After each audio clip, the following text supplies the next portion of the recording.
Here we go. In 3, 2, 1.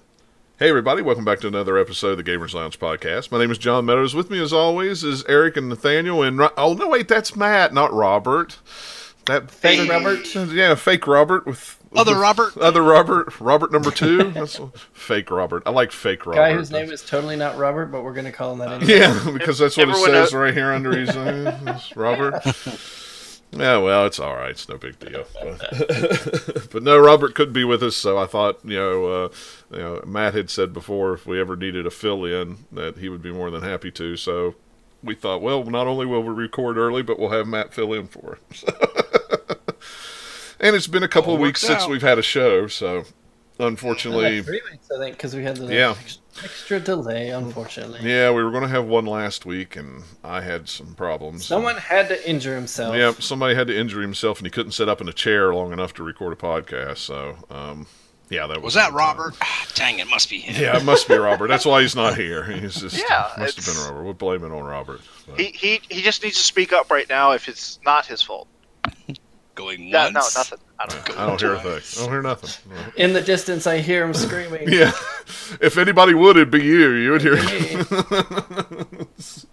But we thought we would. We wanted to do another podcast, and I hated not to wait on Robert, but at the same time, it's like we need to do one because it's been so long. So, but that's all right. We're happy to have Matt here. Matt usually does the streams for us. He's usually playing games and stuff like that. So, so anybody that subscribes to the channel knows Matt anyway. So it's all good. It's all fine. For better or for worse. Yeah, absolutely. But we'll start off like we've always been doing with what we've been playing. Golly, who wants to go first? Because everybody's been playing a crap ton load where we haven't been here for a while. So, Eric? Why not guest first? Yeah, let Matt go first. Gee, thanks, guys. You're welcome. So let's see here. I haven't been doing a whole lot, just because buying new games is a real pain. Been playing some Overwatch. Been doing pretty terrible with that. That's. Now you've been watching a lot of the league, the Overwatch League. Yeah. How's that?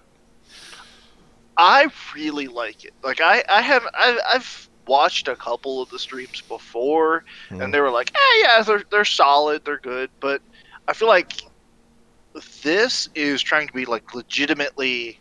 Here's sports that happen to be video games, rather than here's video games we turned into sports. Well, Blizzard's really pumped a lot of money in it, Oh yeah. The rumor is they're buying or they're getting 3 more teams or something like that, 2 in Europe and I think 1 in Southeast Asia again, maybe. I didn't know that. But I mean, it's clicking along pretty well. I've really been enjoying it. It seems like the new hotness. Oh yeah, definitely. Aside from that, I've been playing some Elder Scrolls Online with some friends there. How is that? I haven't played that since it launched way back when it was when you still had to pay for it. I don't think I played it since it's free.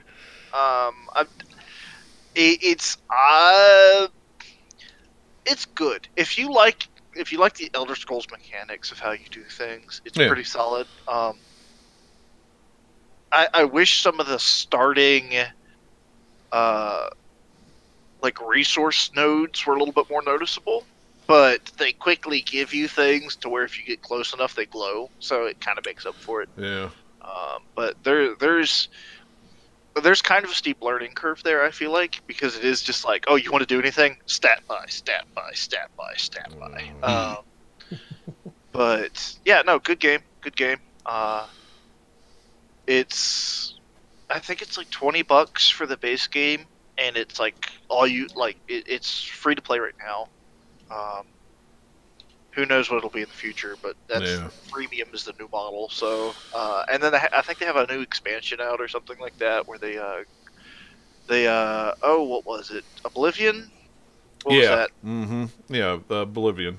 I think that's what it was. I think it was, or Morrowind. Was it Morrowind? No, Morrowind was the one. I don't think they've done anything other than that. Yeah, it was Morrowind. That's right. I get them all confused, but they're all the same. Morrowind was my favorite. Morrowind, the game, is probably the most different than the others, just environments and all that stuff. Yeah. But mechanics and what you're doing in it, they're very similar. Yeah, don't blow up my inbox, people. No hate here. No anger.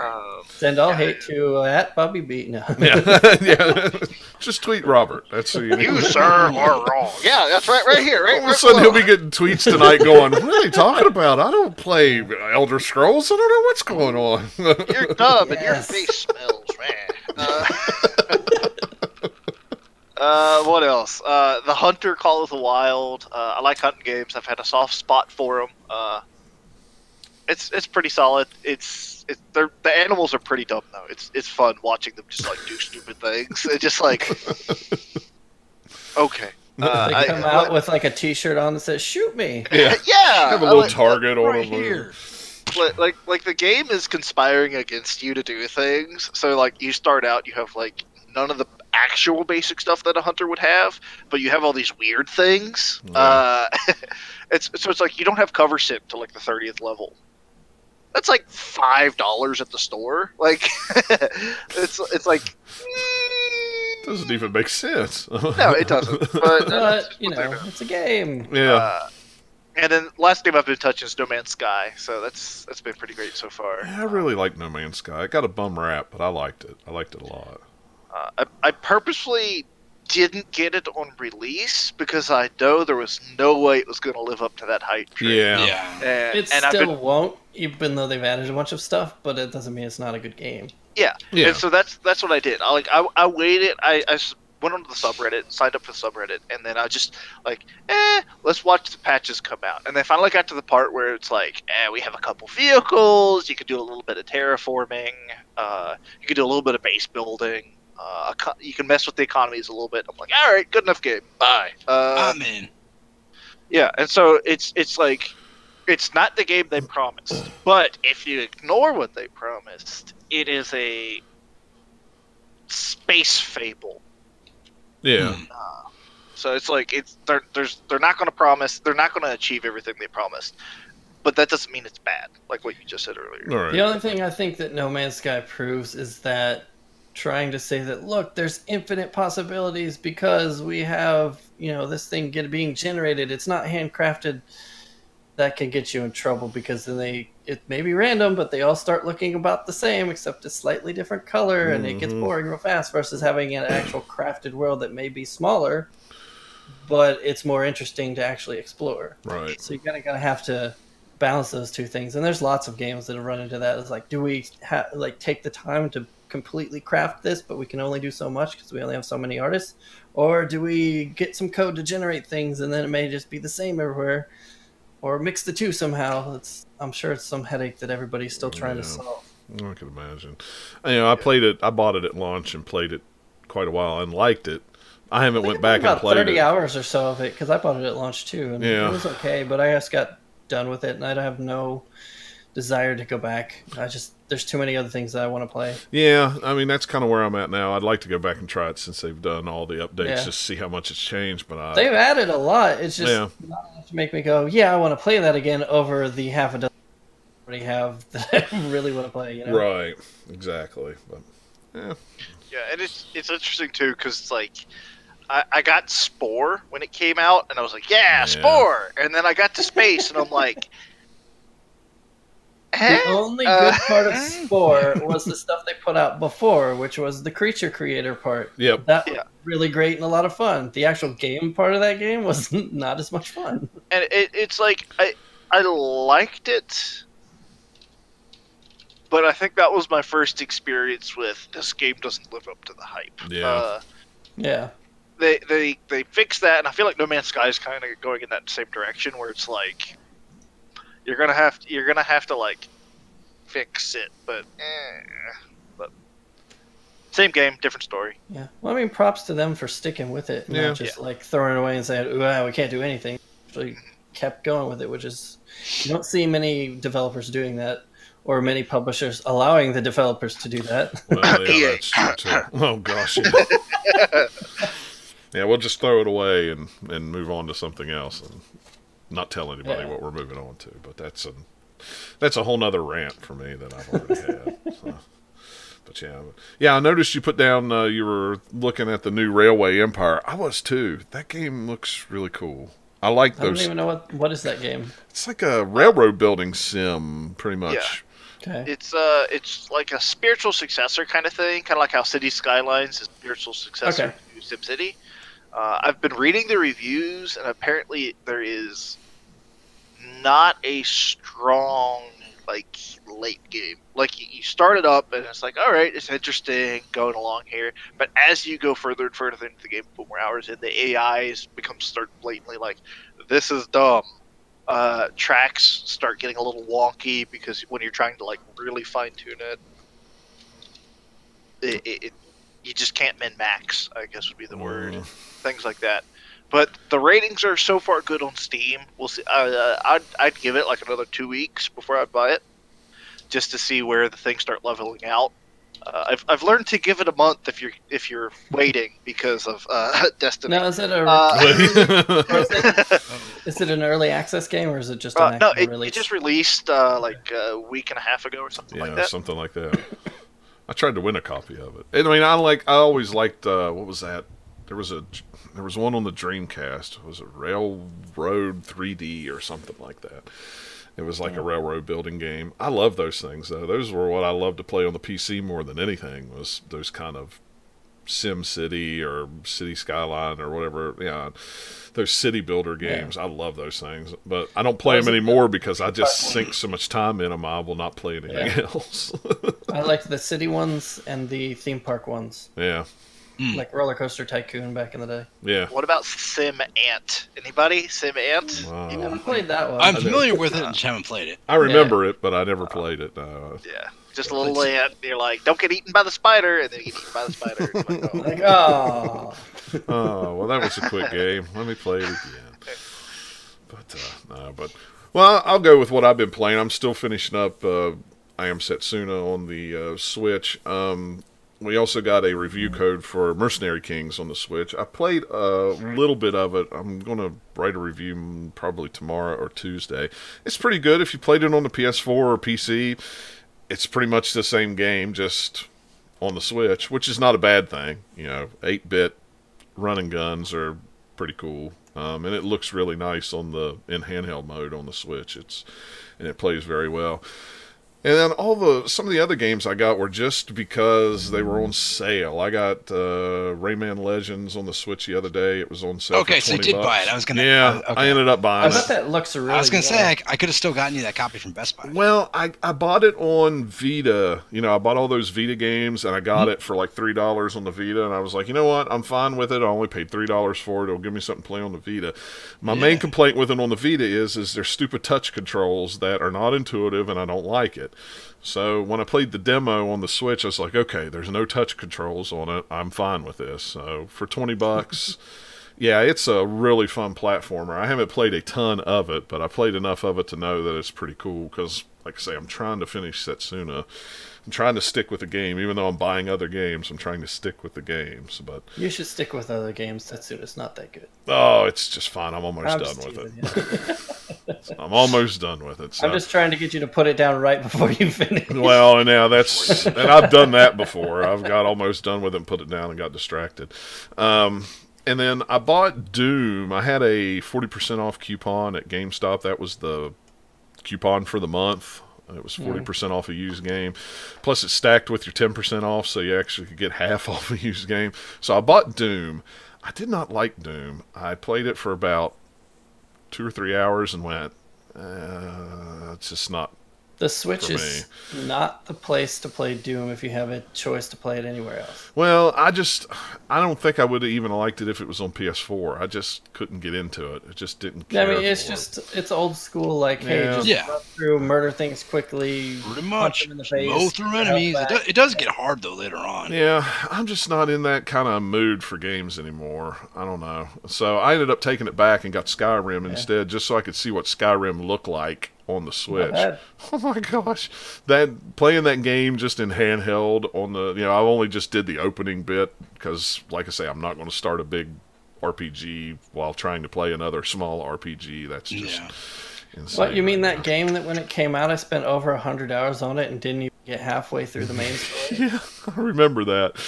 But yeah, it's something amazing to be able to play that in handheld mode, and it looks super nice. It kind of doesn't I can't wrap my head around it. I also got LA Noire on sale too, and I had a $25 off coupon at GameStop, so I used it and got it for super cheap. That's another one that just looks really, really good in handheld mode that I can't wrap my head around, because it's like I played it so much on PC and 360. It was like, I can't believe I'm sitting here playing the exact same game. It looks a little better, a little shinier, but it's in the palm of my hand. So, and then I don't think I would buy. I already own Doom and LA Noire on other systems. I have no interest in playing them again. But that's, I'm cool. I love LA Noire. I'll play it's a fun game, but over and over and over again. I think I've beat it 3 or 4 times at this point. And this new one's got like motion controls and stuff on it, so it's like.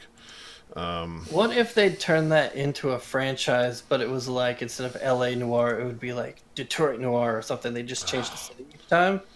That would be awesome. The CSI treatment, yeah. Because you don't have many, noir type games. I mean, so and that's a pretty unique game from Rockstar. There really hasn't been anything else like it. And I was like, so sequel anytime soon? No. The studio that made it was they got closed down shortly after that game. Yeah, and because they were working on, what was that one? They were working on another one. It was something to do with Hong Kong or something. I can't remember what it was. I don't know. I can't remember the name of it now. Oh, are you thinking of the Sleeping Dogs? And it was supposed to be... No, that's a different thing. It's a different thing. This was called something. I'd have to look it up. I can't remember what it was called now. But yeah, it's. I always liked that. I wish that studio had never closed. I'd like to have seen what they could do now.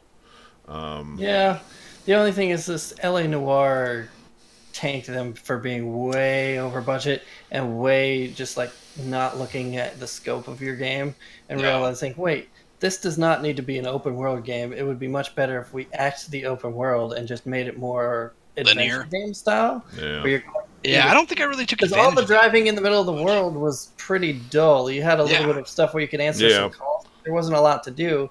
It was really pretty and well crafted, but you can only get so much joy about driving around LA. Like, ooh, yay, cool, I guess. Where's the next murder happening? But open world. Well, it was still in sort of that kind of era where it's like, ooh, it doesn't matter if we have that much in there. It's open world. It's cool. It's this really big map, but we're starting to get tired of that. If there's nothing to do in that world, it's like, who cares? And a lot of times, they call that open world. They call that an open world game, but I really don't. You're just going from A to B. There's nothing. I mean, there's maybe a side quest here and there over the radio. Yeah. Well, like the Mafia games are kind of like that too, where they had a little bit to do, but it was a lot more. Like if you just done it like mission-based linear game, they might have been able to polish it a little bit better. Yeah, that's true. So it didn't give you as many reasons to go out in the world as other open world games did. Yeah. The other one that I bought Earth Wars on the Nintendo Switch, and the only what reason, is that? Okay, it's $4. It's $4.15.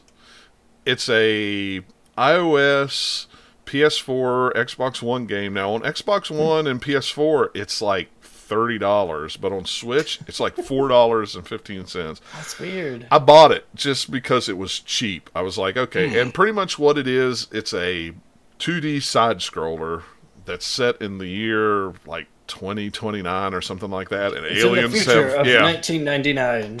Well, I got some eShop credits. Well, it's like aliens have destroyed the world, and you're fighting back with the aliens. They've taken over the entire world, and you're taking back areas. So you start out in New York, and it's simply just left and right hack and slash with combos and things like that. But what's cool is you can pick up bonuses and parts to make your own weapons and upgrade your weapons and upgrade your crew and stuff like that.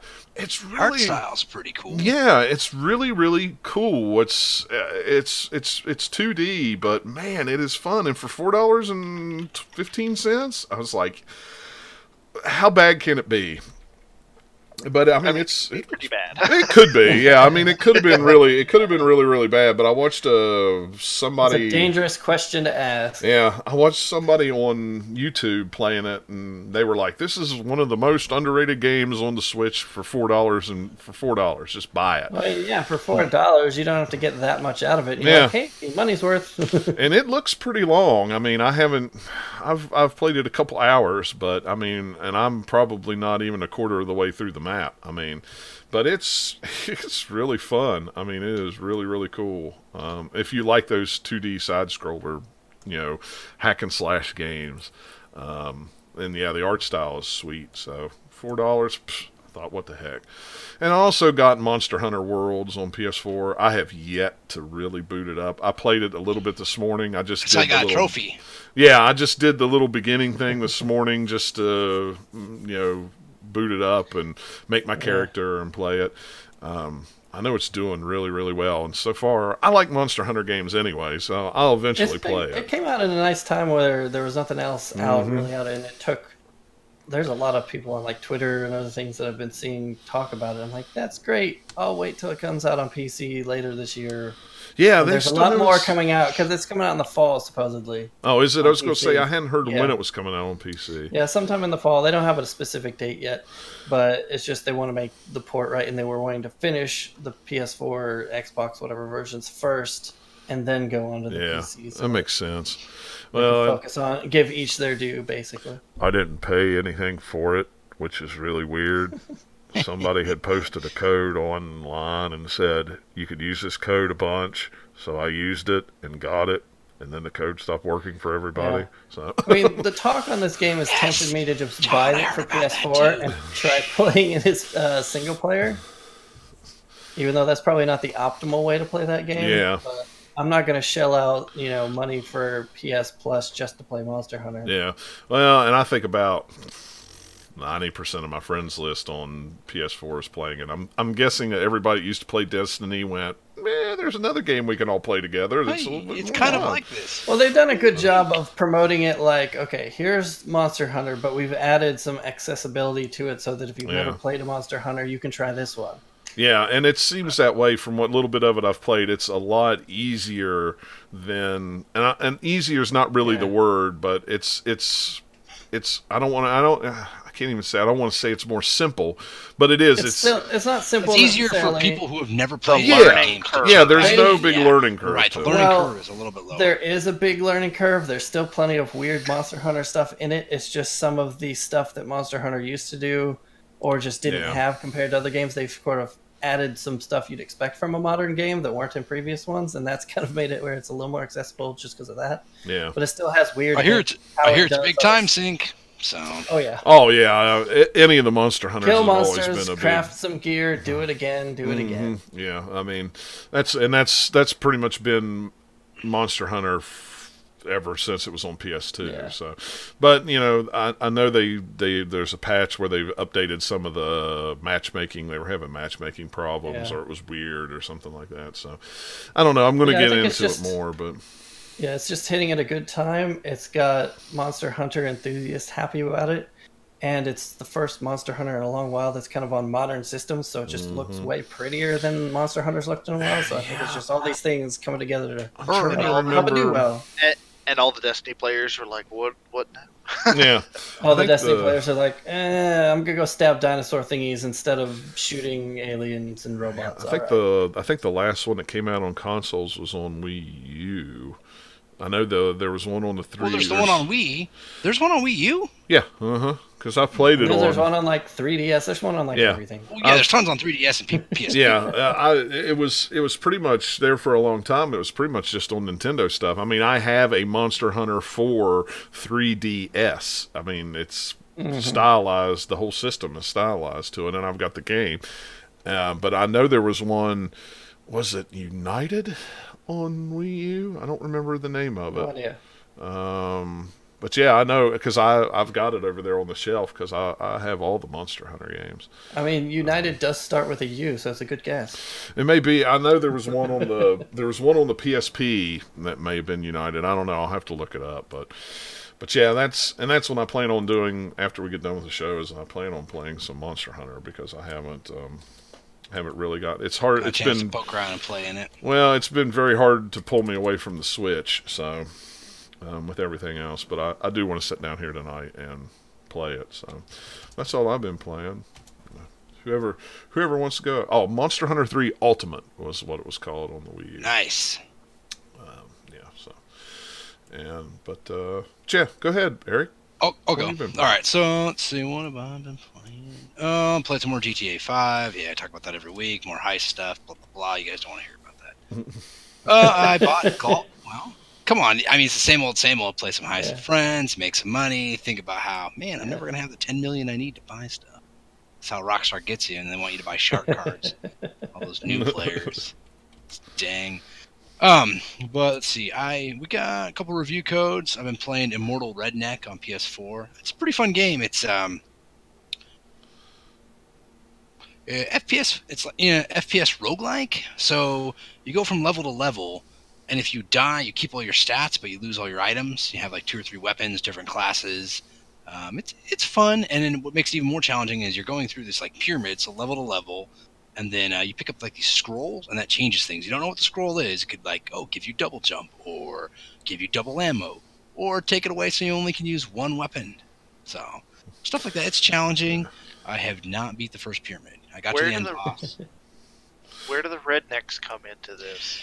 Well, like the first class you have is all like redneck. He has like dynamite and a shotgun, and I guess they come from the NASCAR tournament. Yeah, character appearance is a little bit rednecky, but other than that. It reminded me a lot of Serious Sam, if you guys have ever played that. So it's very like. It looked like a really cool game. We got the review code for it. It looked really, really neat. No, it's cool. It's been on Steam too, so it got pretty good reviews. It's fun. It's challenging. I played probably 10 hours of it, and I haven't touched it in about a week. But I played Wolverblade. That's good times. I love that game on the Switch. It's a beat 'em up. Yes, it is fantastic on Switch. On PS4, it's good too. Yeah, it's, I would 60 say it's a frames brawler. On PS4, so it's a little smooth. Set in the time of when the Roman Empire was conquering England. So you play as a barbarian. You get to smash through hordes of enemies and cut off limbs, and then use those heads to throw your enemies and pick up weapons. And it's fun. Is there a sentient weapon in the game that is also a wolf and a sword at the same time? Because that's what I think of when I hear Wolverblade. I know, right? Sort of like you'd find it in a D&D campaign, and it's like a wolf and sword at the same time somehow. Yeah. When I played it at PAX on the Switch, it was really cool with the co-op. So I kind of wish I had that on PS4, but it's fun. It is challenging. I think I'm stuck on the 3rd or 4th boss.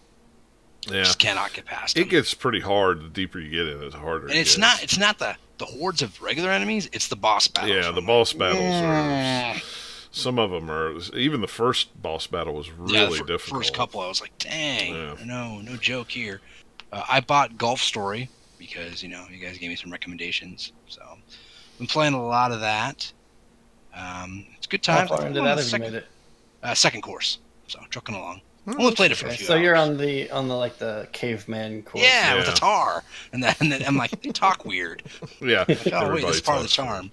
Yeah, that game just has so much personality to it. It's like text. It's very. I keep thinking, I'm like, when's the last time I played a golf game? I was thinking about like playing a golf game in the late '80s on PC. I don't think I think I played Mario Golf maybe on GameCube a little bit, but I never really got into anything else. So this is a nice little golf game, and I like the sport of golf. I play. I'm not very good, but so it's fun. I also played. I didn't put this on the list, but I played. Finished. We got a code for Atomic Run and Gun for Switch, and I played that. It's Endless Runner. Oh, okay. Jump and shoot. It's not too bad. It's really. I think it's like $4 or $5, so it's pretty reasonable. It is pretty challenging, but if you're into that sort of thing. I would definitely recommend it. I'll have the review of that later. I went to my brother's house last weekend. He's got a Dreamcast, as do I. And I brought over a couple of my games, and he already has a stack of stuff. His first request was, help me with Tony Hawk because I suck. All right, Tony Hawk 2, I got this. I wish Robert was here because him and I remember when we talked about playing Tony Hawk HD for PS3. He's like, He's like, I just don't have the skills anymore. And for Tony Hawk 2 on Dreamcast, I still got it. I was able to pull off massive combos, unlock like 4 levels for him. Yeah, controller's natural. Because on the PS3, Tony Hawk HD, I think there's like a little bit of lag or something potentially. So I'd go up to a big combo and I wouldn't hit it. Yeah. Maybe I just suck, but I think that game was just terrible. So. Yeah.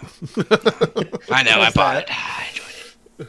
I play Dead or Alive, a little bit of that. That's always fun, like throwing people through the things. I'm like, man, this game looks good. Yeah, it still looks good. Played some Soul Calibur. We're about evenly matched on Dead or Alive. I wailed on, but Soul Calibur we're about evenly matched. We played some Hydro Thunder. I know it's a very good version of the arcade game, but I don't know if that would be a game I would buy on Dreamcast unless it was like $5 or less, because there's not very much to it. Yeah, I mean it's just a racing game is really all it is. We played Virtua Tennis, so that was fun. Yeah, I love Virtua Tennis. It's good to have doubles, though. We were playing through the story mode, and having 2 of us is good, because if not, you're stuck with the computer. Yeah, sometimes the computer's not smart. We played Vigilante 8 Second Offense. Yeah, that game is fun, but it has not aged really. Yeah. And then I think the Dreamcast is probably the best version between N64 and PS1. But still, the graphics, I was like, ugh. Wasn't there a Star Wars game that they used that same thing? Demolition or something like that? Yes. And I have not played that. I haven't either. Dreamcast. I think you can get it for PS1 too. Yeah. We played Crazy Taxi 2. That was fun. Well, we played NBA Showtime, which is just NBA Jam pretty much on Dreamcast. So. But we did play some Power Stone 2. I sold him my disc-only copy of that game for very reasonable, like under $30. Man, you didn't give it to your brother? Man. No. Shame. Oh, man. My brother gave me a complete in-box NES action set. I mean, come on. Well, your brother also didn't take your Dreamcast stuff and trade it into GameStop back in the day. Okay, so yeah. You got me there. But yeah, Power Stone 2. So much fun to play with somebody else. Just perfect.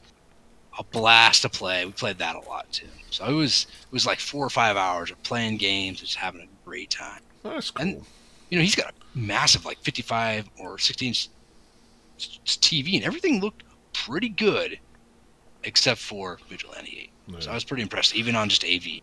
Oh, I was going to say, were you using S video, or were you going through VGA? Well, actually, no. I'm pretty sure he was using. He might have been using RF. I didn't check. Yes, it was RF actually. I was like, ooh, we gotta at least get you some AV cables. Yeah. But I was pretty impressed actually. Stuff still looked buy really him good. The cheap $20 VGA cables. That's at least better than AV. I mean, I wouldn't go unless he really wants it. I mean, you could always do VGA to HDMI, but whew. I don't know if he has VGA.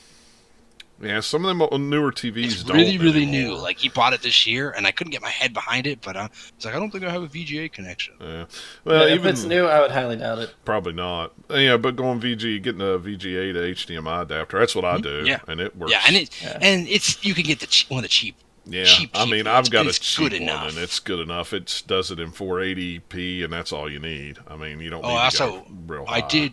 I did get a really good deal for him, and I hooked him up with a 4X official Dreamcast memory card. Those things are not cheap. You telling me? I got it for like $25 used. I believe it. And it was in package and looked pretty minty. Those things are. I need one of those. I just have a VMU and a regular memory card. I have like 12 VMUs, and like 3 of them are the 4X ones. And nice. Yeah, it's good to have that stuff. Some of those games gobble up a ton of. And that's when Dreamcast was going out, I bought up everything I could get my hands on because they were all like $5. I mean, I was just gobbling them up, and I have a box that's like this long full of just VMUs. I don't even know what's on them all. They're all different colors. And back in the day, we had like the knockoff 4X memory card with a button, and that one was good enough. I was like, dang, I forget who made those. I was like, man, I should. I've got one. Pelican. I think Pelican made one. Yeah. I've looked online. They're pretty cheap. I have 2 Rumble packs that have memory cards built into them. The term. Oh, that's kind of cool. And they're like by just a Pelican. regular memory card, like 200 blocks? Yeah, whatever a regular memory card had in it. Yeah. And so I always have 2 memory cards plugged in, and they were charcoal black, so they go with my charcoal see-through controllers. So yeah, it was a fantastic time. I'm playing a lot. And that is it for me. That's cool. playing with family is always cool. That is Nathaniel, good, especially what have you when got? you have the time. Yeah, really. What have you got? We play. Well, you can tell we haven't recorded in a while because we've got tons of games to talk about. Got a little bit of extra time to get some games in since we haven't recorded in a while. I finished Mass Effect Andromeda, which feels like forever ago now, but it was after the last time we recorded. That game is pretty good. It's not as good as the original 3, but it's still got a lot of cool stuff in it. So you would say it's worth at least $15, right? Because that's easily, yeah. I put I think maybe 65-ish hours before I finished it, and I was at like 90-something% completion. Nice. So I even did a lot of the side stuff. I wonder if I could beat it in 20 hours or less. I bet I could. Like, I have some complaints about it. Is like there are 2 planets that are basically desert planets, and they don't look all that different. I mean, they do, but it's like you could have done something completely different than just another desert. Because then there's like a snow planet. There's one planet that is like really cool, but you only go there for a little bit. That's like it's half destroyed, and there's like very low gravity on it. And it was a really cool place to go. I was like, oh man, I wish this was more habitable so that you could have had excuses to put more missions there. It was pretty cool. But yeah, I played through that pretty much like the previous few Mass Effect games where I was like, all right, I'm going to get the biotic abilities of pull and throw so that I can lift people in the air and then smack them across so they ragdoll 50 miles away. Because that's fun. They do. It's great because you lift them up from... It'll even work if you arc it because you have the box that highlights whoever you're pointing at. You don't have to be pointing directly at them. But wherever you're pointing is where like your little power... energy ball, whatever you call it, goes, so you can arc it into people around, cover and things. It's just really fun to do, to the point that I hardly ever use my weapons unless I really have to. It's just like pew pew, throw these things, and then every time I upgrade, it's like which one lets me recharge faster, so that the cooldowns are really short. Yeah. That's how I go through those trees. The weird thing about this one though is you have all of your powers are in separate lists, so you have like a tech abilities tree, a biotic abilities tree, and then like combat abilities for like guns and stuff like that. And then based on how many you buy in each one of those trees, you have different profiles. They're basically the classes from previous games like Vanguard and Soldier. So it's all like combination of like, okay, this one is biotic and Soldier. This one is biotic and tech. And depending on how much you invest, you could upgrade those levels, and each profile has kind of bonuses to things. Yeah. So like the first level of it is like, okay, your powers recharge 20% faster, and instead of doing rocket jump, you now do biotic cool jump and stuff like that. And then as you invest more in the other trees, it upgrades it, so like by the time you get to the end of the game, you're like, yeah, I'm super powerful, it's great. See, I like that.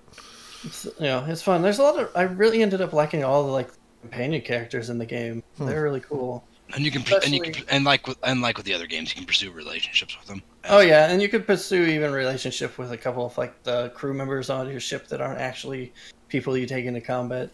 I think there's probably like about 8 or 9 or something, that different ones that you could pursue it with if you so choose. I think my favorite new character is PB, which is the Asari one. If you see in like the trailers and stuff, it's the Asari with kind of like the black stripe across her eyes. She's just like super quirky, weird, mile a minute. Like, I'm not gonna sit still. If you sit still, I'm gonna be annoyed. I'm gonna just keep like going around and doing things. And one of the best things in that game that made me laugh so much is they have all the incidental dialogue that plays as you're like walking around or driving around in your whatever it's called. It's not the Mako, but whatever this stupid ground vehicle is called. They'll have dialogue happen back and forth between the characters. I forget which combo it was, but somebody asked PB what her name stood for, and she's like, it's peanut butter, of course.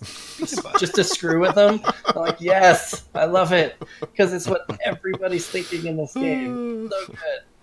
But yeah, like all of the different like companion people have their own like side quests that you go to get their loyalty, just like previous Mass Effect games do. And so yeah, it's pretty good. Yeah, it's definitely worth the $15 I paid for it. Yeah, well, since they've patched it by now, however many times before they were forced to stop working on that game. So yeah, if you're a Mass Effect fan, it's worth playing, I think. And they set it up by the end where it's like, hey, we could have a sequel to Andromeda that I don't know if they're ever going to get to, which is kind of sad. I'm sad about that now that I've played it. I'm like, oh, they left in a cool spot that would be neat. I think they were I think expecting we'll another trilogy, and they were like, Yeah. "Oh no, you Well, I botched mean- it well enough. We're going Did it games make as a service." it made money though, right? Even though it got kind of mixed reviews. Some Yeah, money, some money. but not nearly as much as they would have wanted it to. Yeah. It's a game that if they had waited and put it out when it was ready, instead of EA forcing them to put it out because they need to make money, then it would have had a much better reception. Yeah. Wow, it's Because $15. I didn't run into very many bugs. There was a couple bugs here or there, but no more than you'd run into any open game. Not like what in that game when it launched. It's $20 new at GameStop and $16 new at Best Buy. I'm like, Wow. I think I got it at Walmart for 15, something like that. So Jeez. get you can find it out there. But hey, It's we're worth getting Anthem though. That's. Well, we'll see. Sometime. We'll see. 2019 now. Yeah. It's fine.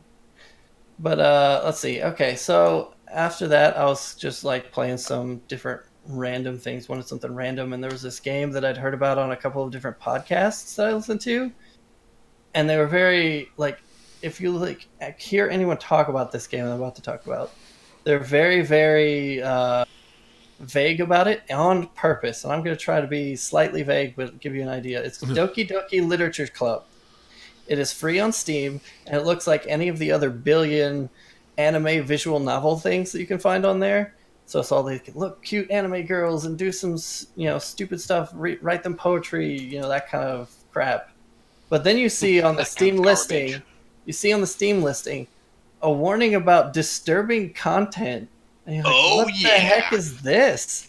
And so, based on it was free and some of the stuff I'd heard about it, I was like, I want to play this. So for the first 1 or 2 hours, it plays just exactly like what you expect.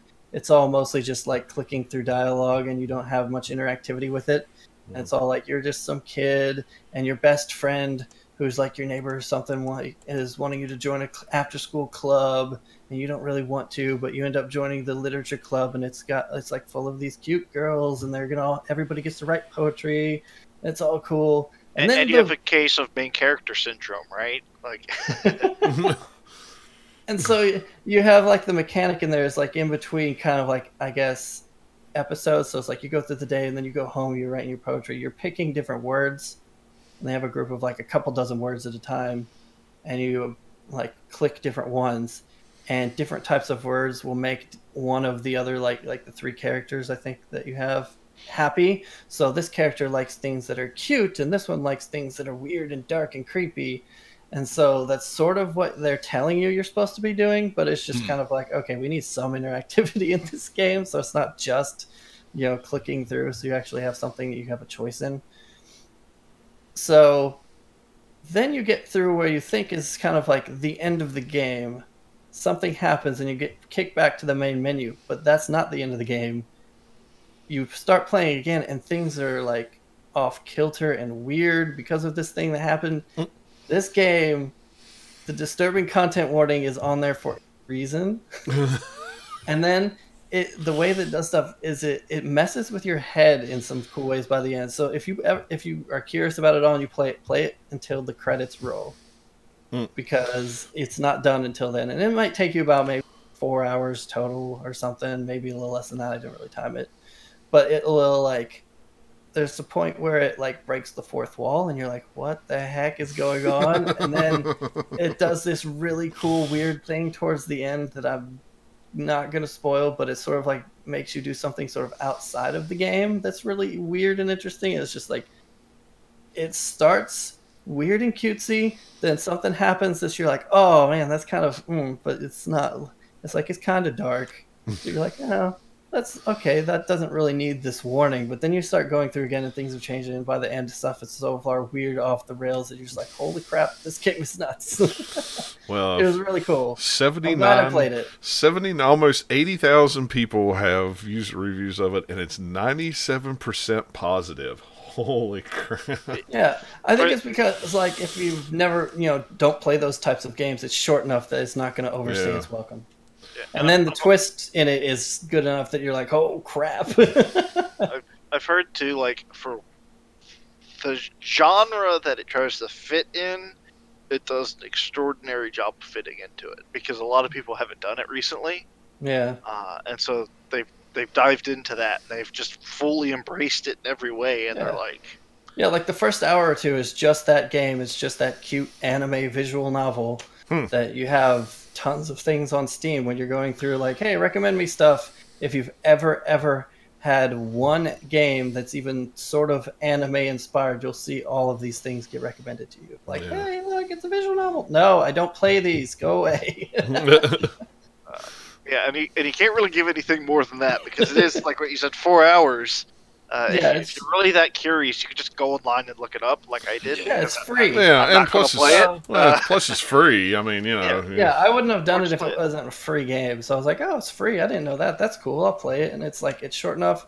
It's worth playing just to see what the twist is. But yeah, if you're easily disturbed, don't play it.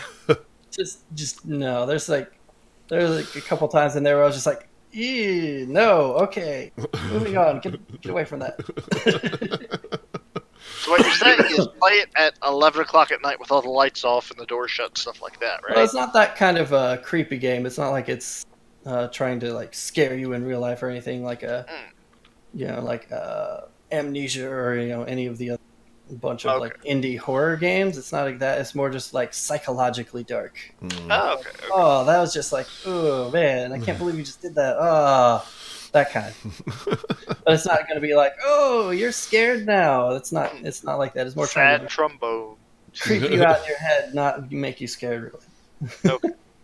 Yeah. I also played through all of Quantum Break. Even though I bought that game like forever ago, I finally got around to it. It is not worthy of licking Alan Wake's boots. Well, at least you finished it. Yeah, like Alan Wake is a game that is more than the sum of its parts. Yeah. Like, it's got enough flaws and things in it, but those get sort of erased or put to the side of it just because of all the parts gel together in this fun, weird way. And I've played that game probably 3 times through all the way. I love that game. I like what, Remedy does. They're a cool studio. Like, they started off with Max Payne, and they like to kind of keep pushing themselves with all their games. So it's kind of a cool experiment that they tried with Quantum Break, where all the parts don't gel together properly. Yeah. So they had this cool idea, and it just doesn't quite fit together. And it also really, really bugs me in the beginning of the game where, like, within the first, 30 minutes, I found a little TV. I was like, oh, I know what this is. This is a thing I click on. Except instead of being the weird, Twilight Zone-y type thing that's in the Alan Wake games, it was a tease for an Alan Wake story. I'm like, I want more Alan Wake now. I want more Alan Wake. I was like, I love that universe. It's so cool. But anyway, whatever. Moving on with Quantum Break. The thing that I don't like about it is its main hook. It has a TV show in it. Mm-hmm. I don't want that in my game. Yeah. Or alternatively, if you want to do live action cutscenes or something, that's cool. Just don't make them the length of a TV show. I don't want to stop for 20, 30 minutes in between each kind of level set piece. I was like, eh. That was the one thing that drove me crazy because I played it on Xbox One, and you would play for 45 minutes to an hour. You'd finish the level, and then if you didn't have, if you didn't have, and see on the Xbox you didn't have to download that part. But if you didn't watch that, it was like you kind of missed something. So then you'd set the controller down and watch. It fills in some stuff with the story, and some of the side characters get more filled out there than they do in the main game, and that's kind of cool, but I wish they'd just done that in the game rather than making a video of it. Because what was weird is I'd be playing with the controller, get to the end of the level, and it said, now episode whatever, and I'd set the controller down, watch it for 20 minutes, like I was watching a TV show, and then it's kind of similar to the complaints about Metal Gear games. Is the cutscenes are forever long. It's just this time it happens to be live action. Yeah. If they'd done them and they were shorter, because there's even a few cutscenes in the game that are in the game engine too. It's not just right. All cutscenes are live action and all gameplay is not. It's I don't know. I mean, they did a pretty good job for the year it came out as far as the models of the characters and stuff, like the people, but still, it's kind of And the other thing is they didn't have the budget to do the live action justice. The special effects were really not as good as the game engines. Yeah. So you have the weird time effects where time is getting broken or something weird's happening on it. And the few times that they try to do it in the live action, it just didn't meshed very well because they didn't have the budget to do it. And then the thing that bugged the crap out of me is towards the end of the game, things are going on in the city that's like, it's all mayhem, things are going nuts. None of that makes it into the live action stuff. You're in the live action, you're going through, it's all these characters trying to get somewhere, but there's nothing around them in the environment that shows like why they're trying to get through here so quickly, or why, what's motivating them. Then you get to the gameplay where there's like the intro cutscene to the level to kind of set up where you're going before you take control. And there's stuff going on. There's all sorts of things exploding and going crazy. It's like, that doesn't mesh with what I was just watching in the TV show part. Yeah, sometimes it would really take you out of it. I mean, yeah, it's like the story that it told is not bad. It's a cool time travel-y type story, and the way they treat time travel and whether you can or cannot change the future and stuff was really cool, and what they explored. I just wish they'd done it as either a show or a game. Right. Trying to do both did a disservice to both parts of it, and they just didn't quite fit together as well as they could have. Yeah, absolutely. So yeah, like the combat in the game is kind of interesting. You get the cool little time powers where you get to like, you can kind of sort of teleport slide around, and then you can like put little time bubbles on people and shoot a bunch of bullets into it, and then when it goes away they all hit them at once. That kind of stuff is kind of neat. I don't know if it's a PC thing or if it's just the game thing, but I found it very hard to see enemies even with the power that lets you kind of light them up where they show up red. Yeah, that was a game thing. There's so many different just like particles and things in the air, and then just the lighting, and then just the way that the game looks, that it was hard to pick out enemies from the environment a lot of times. Yeah, I got the same it was a thing. lot of, hey, I'll pop up my bubble shield, and then I'll like teleport over here to get away because I don't take damage while I'm doing that, and I had to just keep moving around because if you try to post up anywhere, you're dead in it. Yeah. Yeah, that was a game thing. It did that to me lots of times, and I couldn't pick out the enemies. I thought it was just me. I thought maybe I was just. The game itself isn't very long, right? 10, no, it's not very long. Hours. No, it wasn't 20. It was closer to 10, even with watching all the stuff. Yeah. And there's an easy difficulty level. I crank it down, plow through. Like the difficulty's not too bad, with one exception, and it completely sours me on the whole game because I was having a decent time with it. I was like, this is kind of fun. Till the end, the very last boss, the only boss in the game, really, is complete bull. It is so badly made. It's so poorly designed. It's bad at communicating what you're supposed to do. And then once you even figure it out, you're still dying. So you have kind of like the guy that's your former friend who's now kind of the antagonist of the story, that he's up here on some little ledge. You're kind of in a warehouse, and he's throwing a few little energy things around, and then there's also a bunch of like minion typical enemies that you've been fighting the whole game in there. And so you have to keep moving around and kill them, but not get into any of these things that the guy's throwing at you, or else you're instantly dead. Which isn't too bad because he's pretty slow about throwing things in there. But then once you clear out all the enemies, he then sort of teleports halfway across to the other side of the room, or kind of in the middle, and throws something at you or explodes or whatever, to where there's a big explosion of this energy that if it touches you, you die. But there's nowhere to run to get away from it consistently, because I tried so many different things. And one time I'd run to this corner of the room and I was fine, and then another time I'd get to that corner of the room and it would hit me and I would die. And I played it over and over and over again. It's like there's no good way to tell where the source of that energy was coming from. So I'm assuming he must have been throwing something, because if it was coming from the same place that the guy was each time, then you'd figure that, okay, if I go over here, it's going to be far enough away. So I don't know if there's just I couldn't see to run away from. No, I turned it off and watched it on YouTube, and all I missed was the final cutscene. That's it. There we go. I give up after 5 hours. It's just like, screw this crap. I'm just going to watch it and see how much I have left. And I looked, and it was like, I literally just, all I had to do was like shoot the guy a couple times, however you're supposed to do it. I just couldn't get away from the stupid area of effect attack that he has, that, lots of games do. But most games, if they do it well, okay, you know how to get away from it. Even if you have to try a few times to figure it out, there was just no discernible pattern to it that I could figure out till before I got just frustrated enough. I was like, I'm done with this. Yeah. I'm just going to go see what the ending is. And it was literally just one cutscene that was maybe less than 5 minutes long to end the game. See, And I then he's never. like, Okay, well, and then now that I know how it ends, I'm not gonna, because I don't have to Dang now. it. Yeah, I never finished I think it. I think I just got never it finished really. I got a Windows store key copy because you could buy it on Steam originally, right? Can you buy it on Steam now? Oh yeah, that's where I have Yeah. it. Mm-hmm. Well, they put it out. Anyway. It was Windows Store only, and then like It maybe was a super year cheap. later, they Somebody put it gave on it to Steam. me for like maybe $5 or $10. Play it on Steam. Things. The Windows Store version was terrible, apparently. Wow. They We'll probably find out. I haven't patched played it by now, but I know when it came out, the Windows Store version, along with other games, the Windows Store ran poorly. Mm.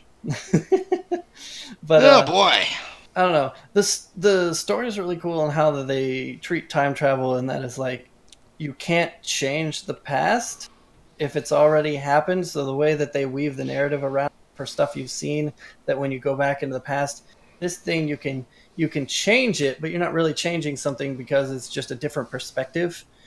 So, like, say you think somebody died, but you didn't actually see them die, so you can save them later because they weren't actually dead, kind of a thing. But this other one you can't save because you did see them dead. Because, like, you know, okay, if someone gets their head blown off right in front of you, there's no way that you could go back in time to change that. Yeah.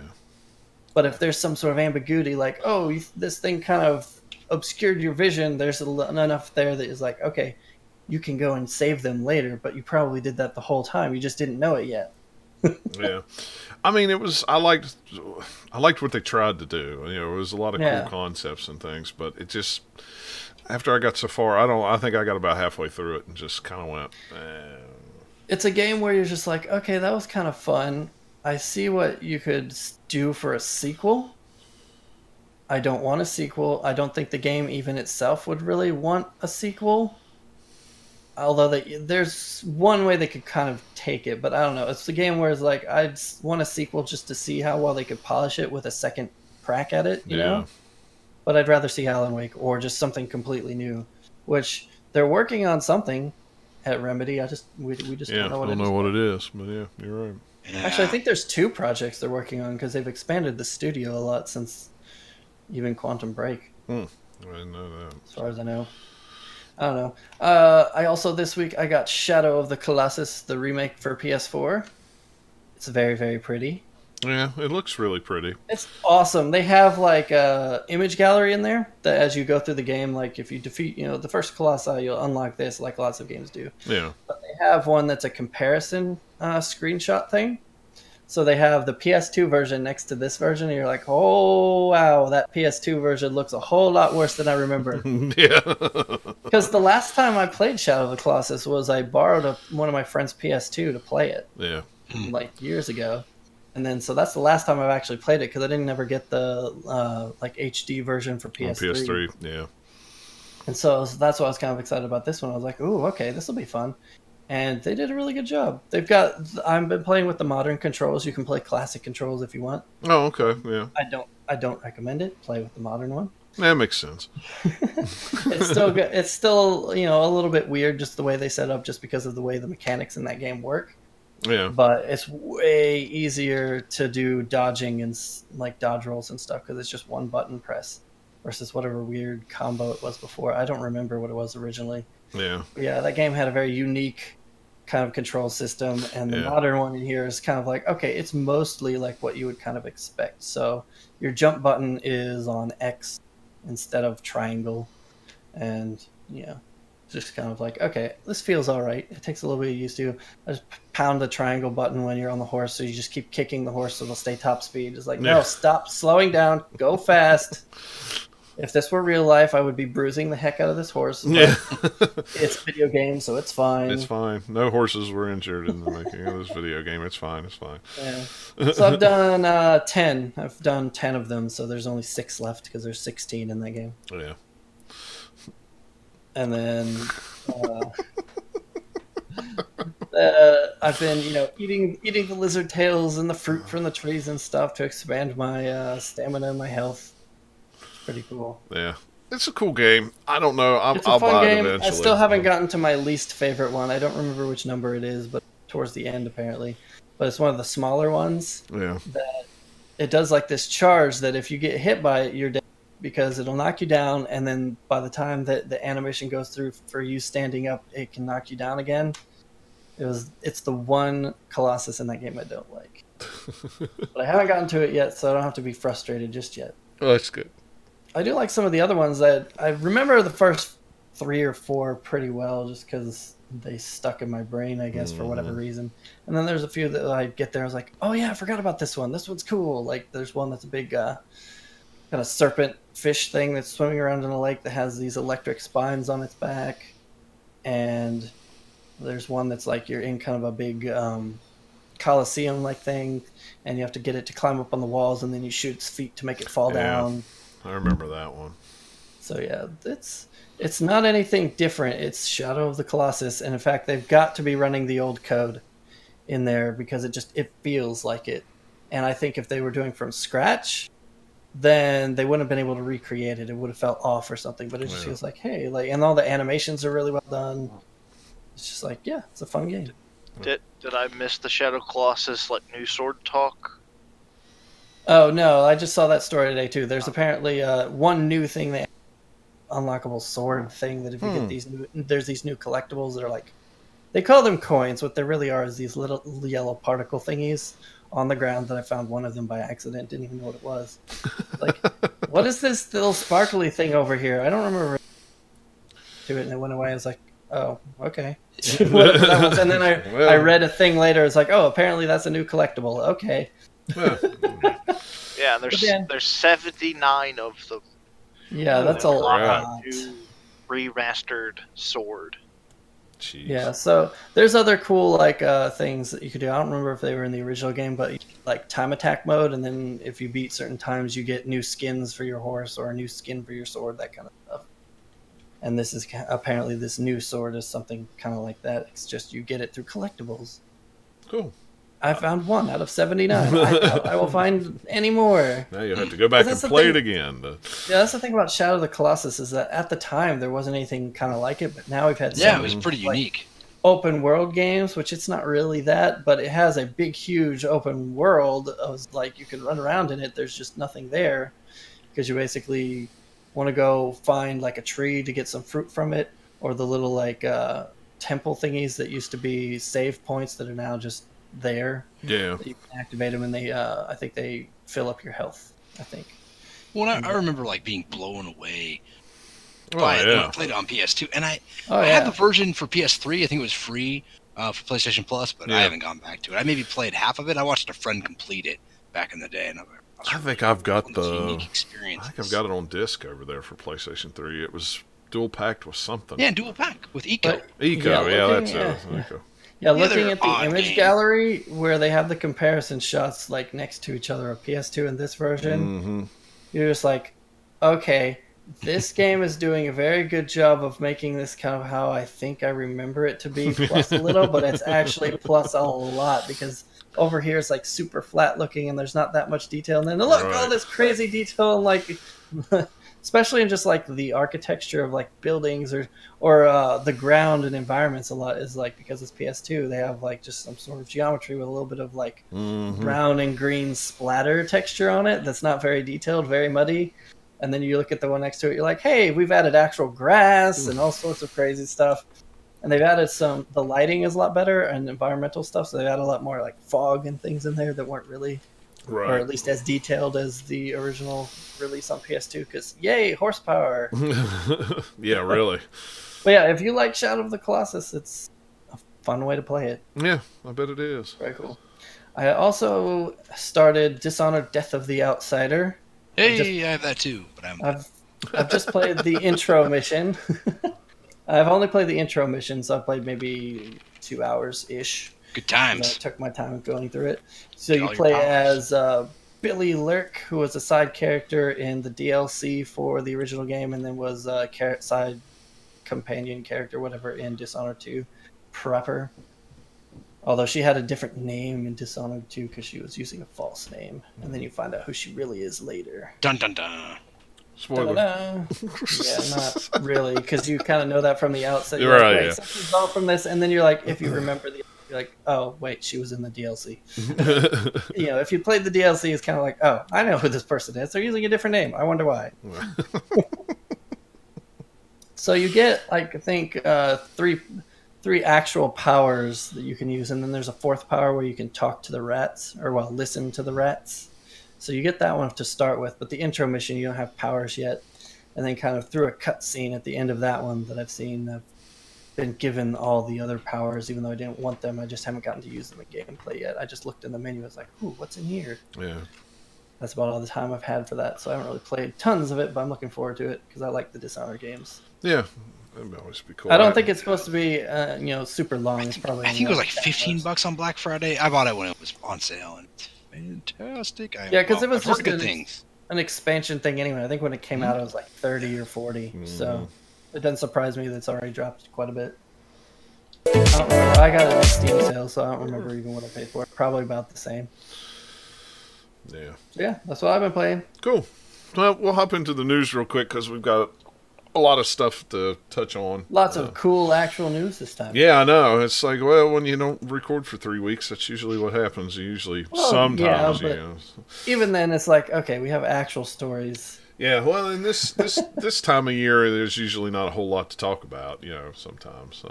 So, what I think might be the biggest, I don't want to say surprise, but I was kind of surprised by it. All Microsoft Studio games will be part of the Xbox Game Pass on release day, and that starts with Sea of Thieves.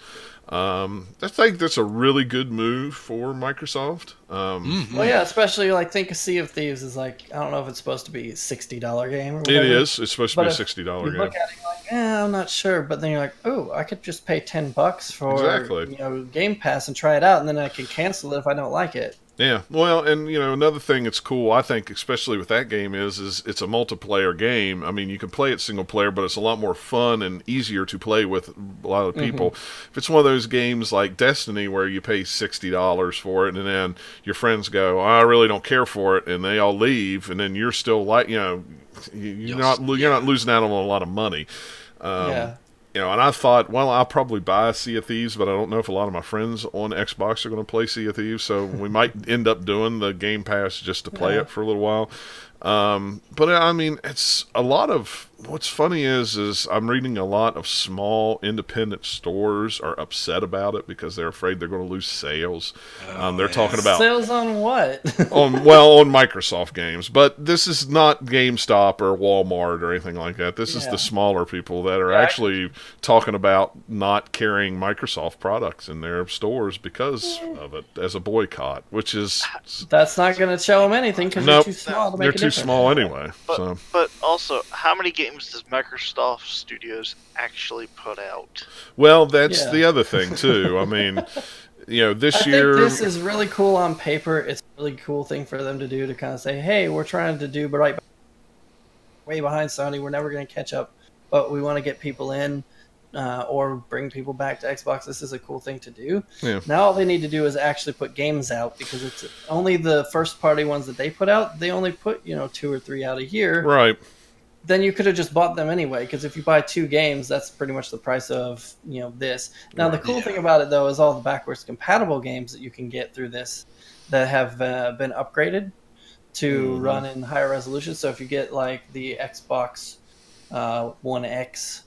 Or what have you, you can get some of the older games, or maybe you just missed some of them and wanted to go back and play those, and that could be worth getting this too. It's a cool service that now has that extra little bow to put on there, hey, new games too, which is I think it's cool. Now you just got to put the games out to make it worth it. Right. Well, they're talking. Hopefully this year, they'll have Crackdown 3, State of Decay 2. But then in the future you've got Forza games, you've got Gears of War if there's new of those, Halo games if there's new Halo games coming out on there. They kind of snuck announced that they're working on Gears of War in here. Mm-hmm. Like Gears of War coming soon or something. Well, I also like on the at the end of the article it says in the U.S. GameStop will be selling 6-month Game Pass subscription cards for $59.99 from starting on March 20th, which is the release date for Sea of Thieves. So, so it's, everybody's worried that this is going to be something that's going to change the market and all this and that. Everybody's got something covered for it. It's not going to be... Not yet. If this took off and does very well, and then Sony does the exact same thing, and it works well, and Sony changes it to this one where you download the games, you're not streaming them online... and then everybody's using it, that would change stuff. But just this, I don't know. Even if a decent amount of Xbox players use it, it's not going to change the ecosystem just by itself. It'd have to change everybody to start doing something like this for it to do that, I think. As an Xbox One owner who has not bought a game since 2016, this would be something that I would be interested in because, I would play it for a little while and then probably not, just cancel it when I was done playing it. Did you see that the Game Pass was on sale for $5 a month? It was kind of targeted audience. I didn't get it, but you might. It might be worth checking. $5 a month. I hate to get it now because Sea of Thieves would be the game that I would be most interested in because just going back and looking at the games, you can go on the store and look through the games. A lot of the games either I already own or I got them free with games with gold. So it's like, there's over 100 games on there, but I would say probably you a might good... already have like 2 of them. Yeah, I think 45 of them I already had, so it's kind of like, Not everybody has a huge game collection either. So that's true. It'll be definitely worth it. Maybe for it's a a lot good of way people. for new people, kind of like the instant sort of jump in and already have a big collection. Yeah. Like I want to go play one of the older Halo games that. Yeah, exactly. And then also, hey, this new game comes out, like the new Forza or something. I want to try it. And can. Yeah, absolutely. I mean, it's a really cool concept, and I wish Sony would do something like that. I like the download part. I don't like the streaming part. I would rather be able to download them and play it like we can with PlayStation Plus. But, hopefully it'll take off and be able to do something with that. The only way that's going to happen is if tons of people get this on Xbox to where Sony thinks, hey, if we do this, we can make tons of money too. Because Sony doesn't have to care because they're already making tons of money. Well, that's true. It's going to have to be something that forces them to go, oh, we could make more. Yeah. I would love to see the sales numbers out of Colossus. No one's going to ever turn down. Yeah, no one's ever going to turn down more money, though. They're like, if we can spend a little bit and go this way. Well, this is also like the logical next step of the whole games as a service thing, where everyone's like, how do we monetize our individual games? Yeah, hey, Nintendo, take note. How do we monetize everything? Yeah. How do we monetize our library? And simultaneously kill the used games market. Well, that's true too. But Sony's that's not going to die right away, though. Sony's always the ones that if it's a good idea and somebody's making money on it, they will eventually do it. They even have their own versions of the amiibos coming out like next week. I got the email from GameStop. Are they going to provide any sort of game benefits, or are they cool to have? They're just figures as far as I know. They're going to be ignored because no one knows they exist, and then they'll go away. Yep, pretty much. I think they're going to do okay. Your Sony guys will. Nintendo. They don't have enough properties that would make sense to have them where people will want it just for the figures. And they don't do anything in the games. They don't give you anything. They're just something cool to set on the shelf. And they're only available at GameStop, too. Yeah. So it's kind of the same with motion control stuff where the Wii came out and then everyone's trying to copy it, but because they didn't plan it from the beginning, they only kind of have a half-assed plan to do it, and it doesn't get supported super well, and eventually kind of just... A few people get it, but it's not anything that's going to catch on mainstream. Yeah. And these are things that they're only going to be like this big, right? Like only like a couple inches tall. Mm-hmm. They'll go to your desk at your office, or like on a shelf with like 50 other ones to show your like Sony support. Yeah. Like Can I get a chibi-looking Kratos to put on my desk? Oh, probably. Make Kratos cute. That's what I want. Yes. Well, you got the old man Kratos figure, and then you got the kid Kratos figure. And now, if they made Horizon Zero Dawn figures, I might be interested in those. I kind of like the design of those. Those are kind of cool. Yeah, I like the design of all the different in that game. Yeah, and it's like a post collector's edition item. I think collector's editions are always going to have a place, but I have my Halo 5 statue taunting me every day. I come back into my living room just like, you overpaid for this. Yeah, yeah, exactly. And so it's like, if I can pick it up for $20 instead of $200, even if it's not as big, if it's detailed, I'll be happy. Yeah, and that's true, and that's one of the reasons why I quit buying collector's editions, is because they just got too expensive. It's like the one that sits on top of my desk is the Disney Infinity 2.0 collector's edition and all that the figures sit on, the big ice thing from the Avengers movie.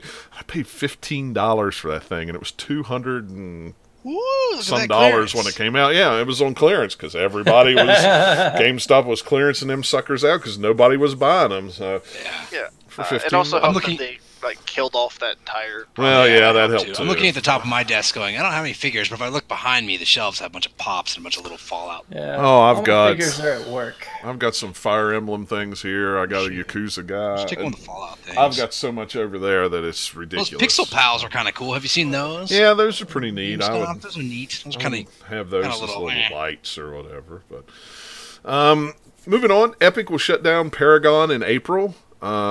I thought never played it. I never played it either, but I heard that a lot of people kind of picked up on it after they did some changes on it, and it kind of took off there for a little while. But I think the price dropped too. It got pretty cheap, right? I think it's free. I thought it was like free to play. Might be right. Pretty sure it was. It may not have started that way. But... No, it didn't start that way, but it ended up being free to play. I'm part of the problem here. Which one was that again? Yeah, that was. It's. The Essentials Edition is $15 at GameStop. I thought it was something kind of like team-based. It's a MOBA. FPS? It's like a MOBA. It's like a MOBA. So that's the. Is that the MOBA FPS that released at the same time as Overwatch, and everyone's like, "It's Overwatch." Wasn't? No, that was one from Gearbox. Yeah, you're thinking that other game with all the characters that I can't draw. Battleborn. There we go. Yeah, Battleborn. That's what the one from Gearbox did that one, I think. Where they gave us the skins at PAX East and said, by the way, here's some cool skins, and we're going to close this game in a few months. Yeah. That was a weird, like, MOBA everything that kind of popped up there, and I felt like they competed each other because there wasn't a whole lot of space there to begin with. I think that's a lot of it. It's just there's such a big market. Everybody was trying at that point to make a MOBA, and they threw it at the wall. I'd be willing to bet the Paragon is getting shut down so they can cannibalize their servers to work for Fortnite Battle Royale. Yeah. Because they're having so much trouble keeping up because they're trying to capitalize on the popularity of that game mode, and boy, have they. It just keeps getting more and more. Yeah. Well, it's PUBG. That works. Well... Sometimes they've been having some server issues and stuff with it. But on my end, it's like it's PUBG, but not boring because you can build stuff and do cool things, and it's more cartoony, goofy. Yeah. Whereas PUBG, you can have some goofy moments because just weird car physics or whatever, but it's way more serious. Weird player physics. Weird card physics, meaning the game's buggy as crap. Yeah. Yeah. And also, I like Fortnite better because it actually has an art style to it. It's not just generic shooter. Mm-hmm. That's the one thing, like, PUBG might have good gameplay, but it doesn't have a good look. It's just kind of like, it looks like every other shooter. Yeah, pretty much. For the most part, just as far as the graphics look. I like how... Doesn't mean it's bad, it's just, it's not pretty to look at. Yeah.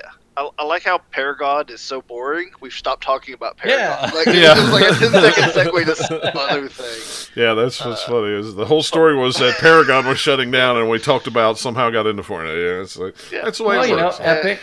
There's a continuity. It's a connection. Yeah, it's a connection in a way. So, Sega is going to be publishing the brand new narrative IP from Heavy Rain designer.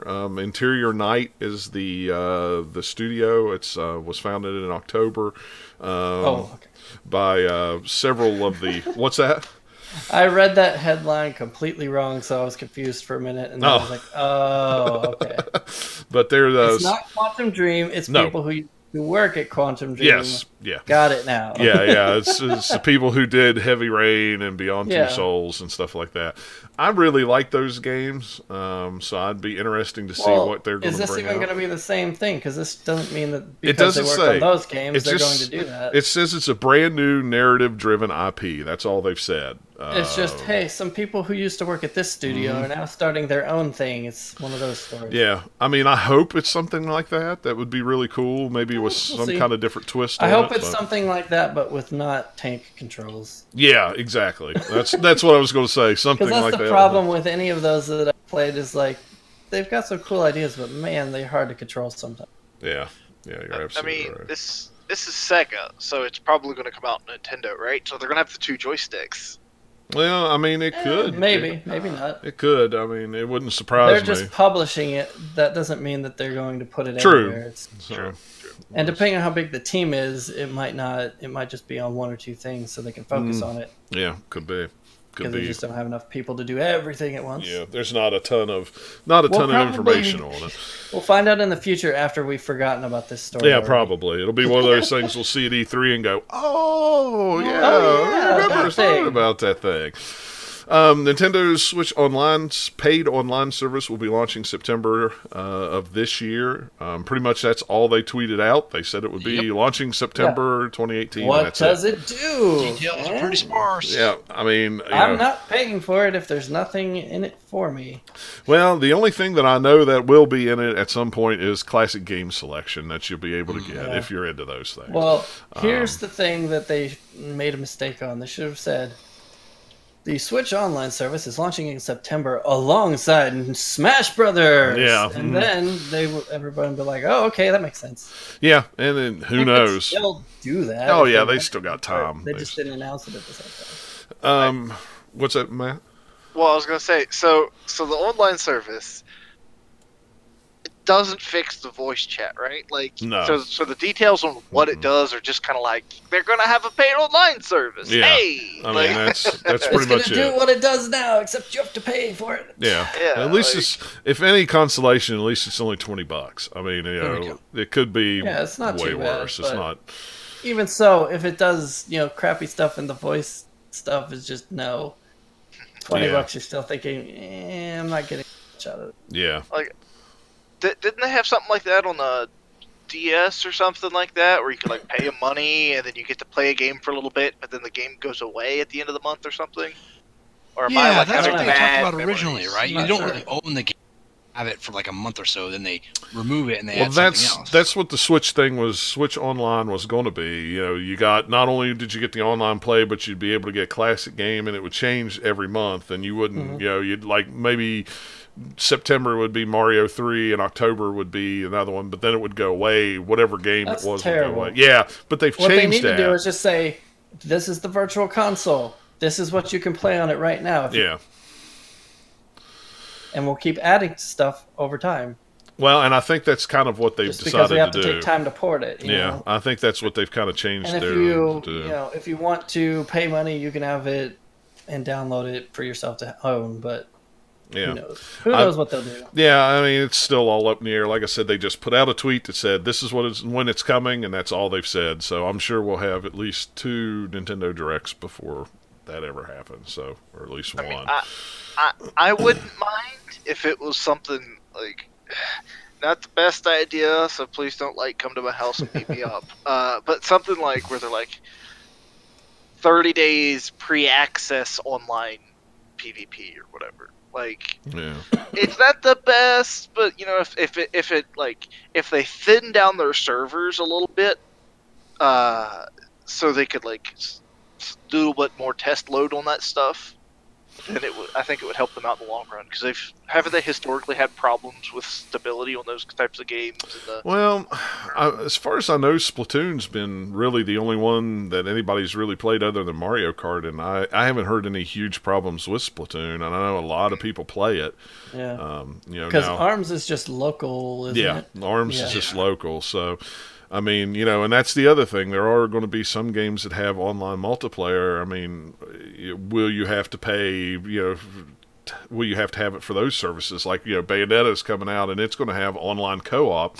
Will you have to have the paid service to play just online co-op? Or, who knows? I mean, I'm guessing so. I'm guessing it's going to be just like Xbox and PlayStation 4. You have to have Except worse. Yeah, so...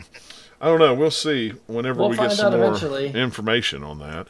Nintendo will probably tell us what's in the online service about 3 months after it launches. Yeah, probably. Red Dead Redemption 2 has been, they say, delayed once again. The specific release date is October 26th. I wouldn't know if I'd really call it delayed. They never really said. It is. They said spring 2018 was the last time that they... Oh, did they see? I don't even remember them saying spring. A real date. So I think that it won't be delayed again. Unless something catastrophic happens. I don't think so either. Real date.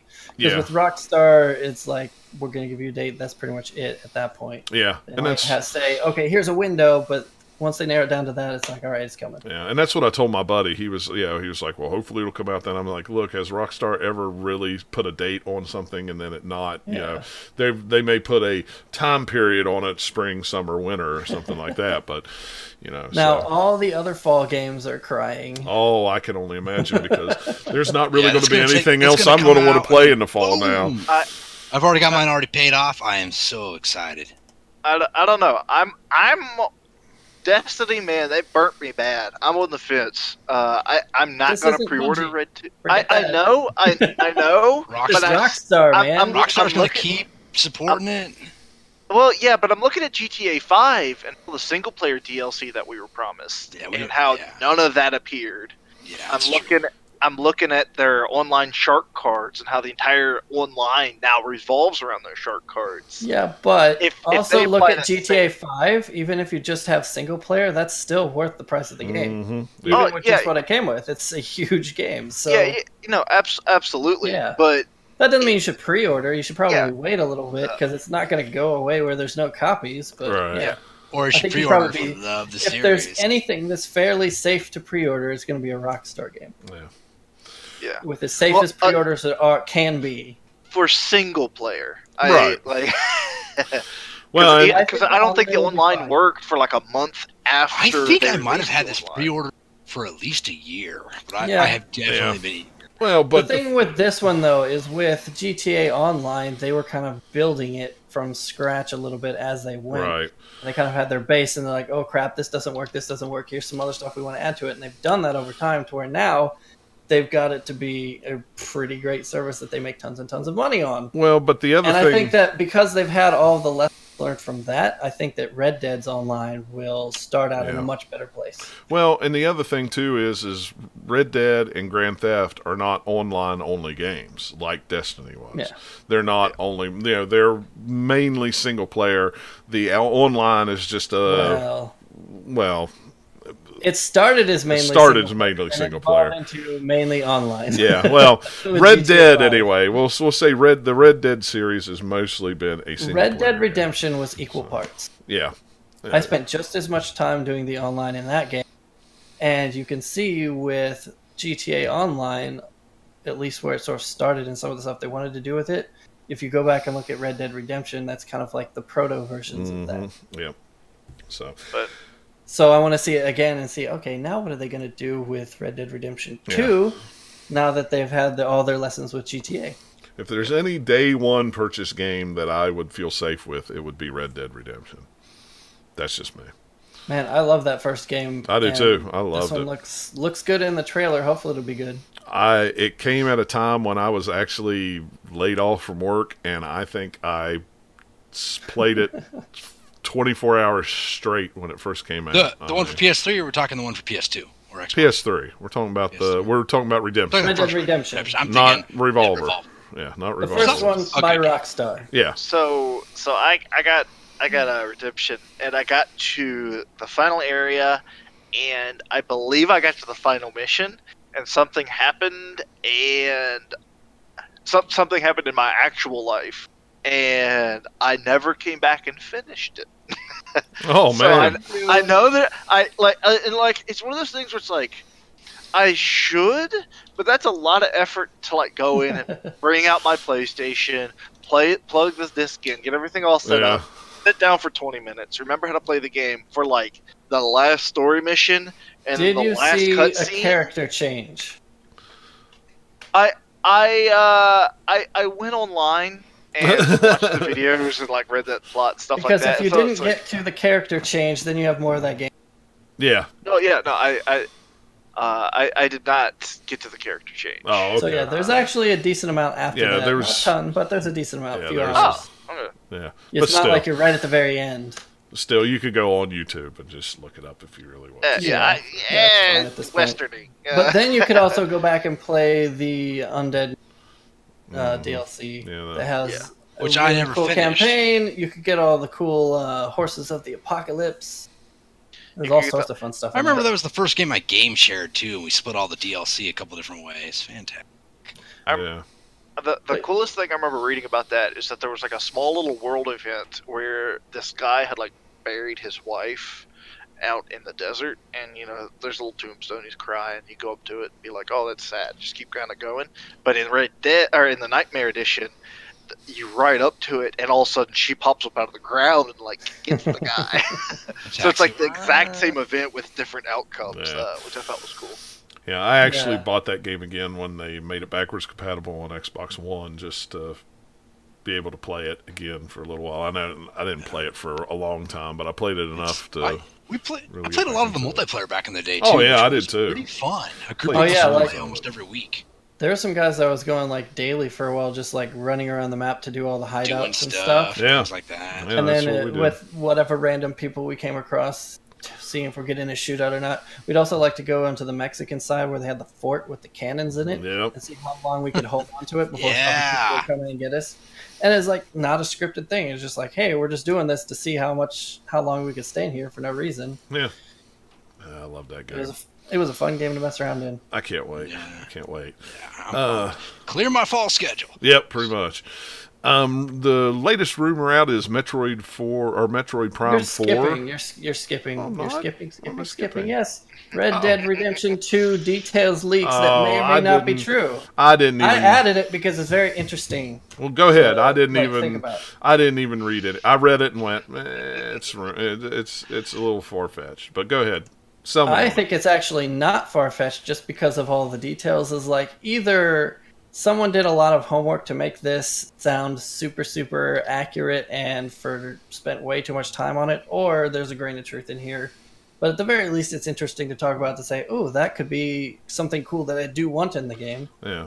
So they talk about there's some online modes like Battle Royale, Revive and Survive, Money Grab. The Battle Royale one seems a little bit like, that'd be the one that I'd be thinking not going to happen. Yeah. Although they do have something sort of kind of like that in that they've added to GTA, so maybe. I don't know.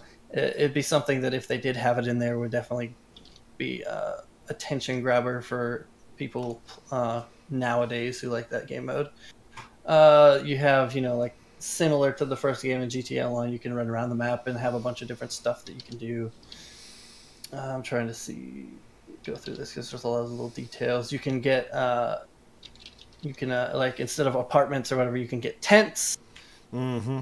In this one, there's some, social elements and things that they had before, like playing poker in the, first Red Dead Redemption. Yeah. You can do gold mining, fishing, herding, other kind of challenges and stuff. I'm excited that I would like to have fishing in Red Dead, because why not? I like fishing in video games. Yeah, that'd be cool. Let's see.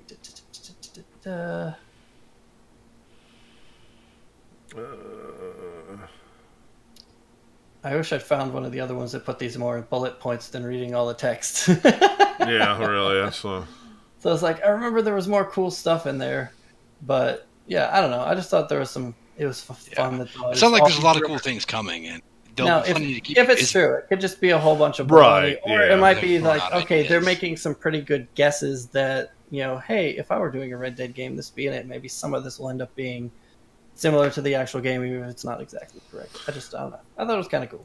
Yeah, I mean, it's neat. I mean, I hope it's all true. It sounds very much like, okay, if you were to sit down and guess what would be in Red Dead Redemption 2 features-wise, that whole article probably hits everything you would guess. Like, okay, yeah, they'll have the online stuff, kind of like GTA Online and what the first game had. Yeah. They'll have all like the exploring stuff. You have collectible stuff. You have things to hunt. All that kind of stuff.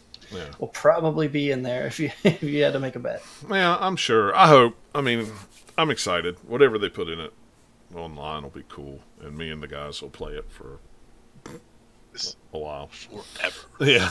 No. This sounds dumb. I'm excited.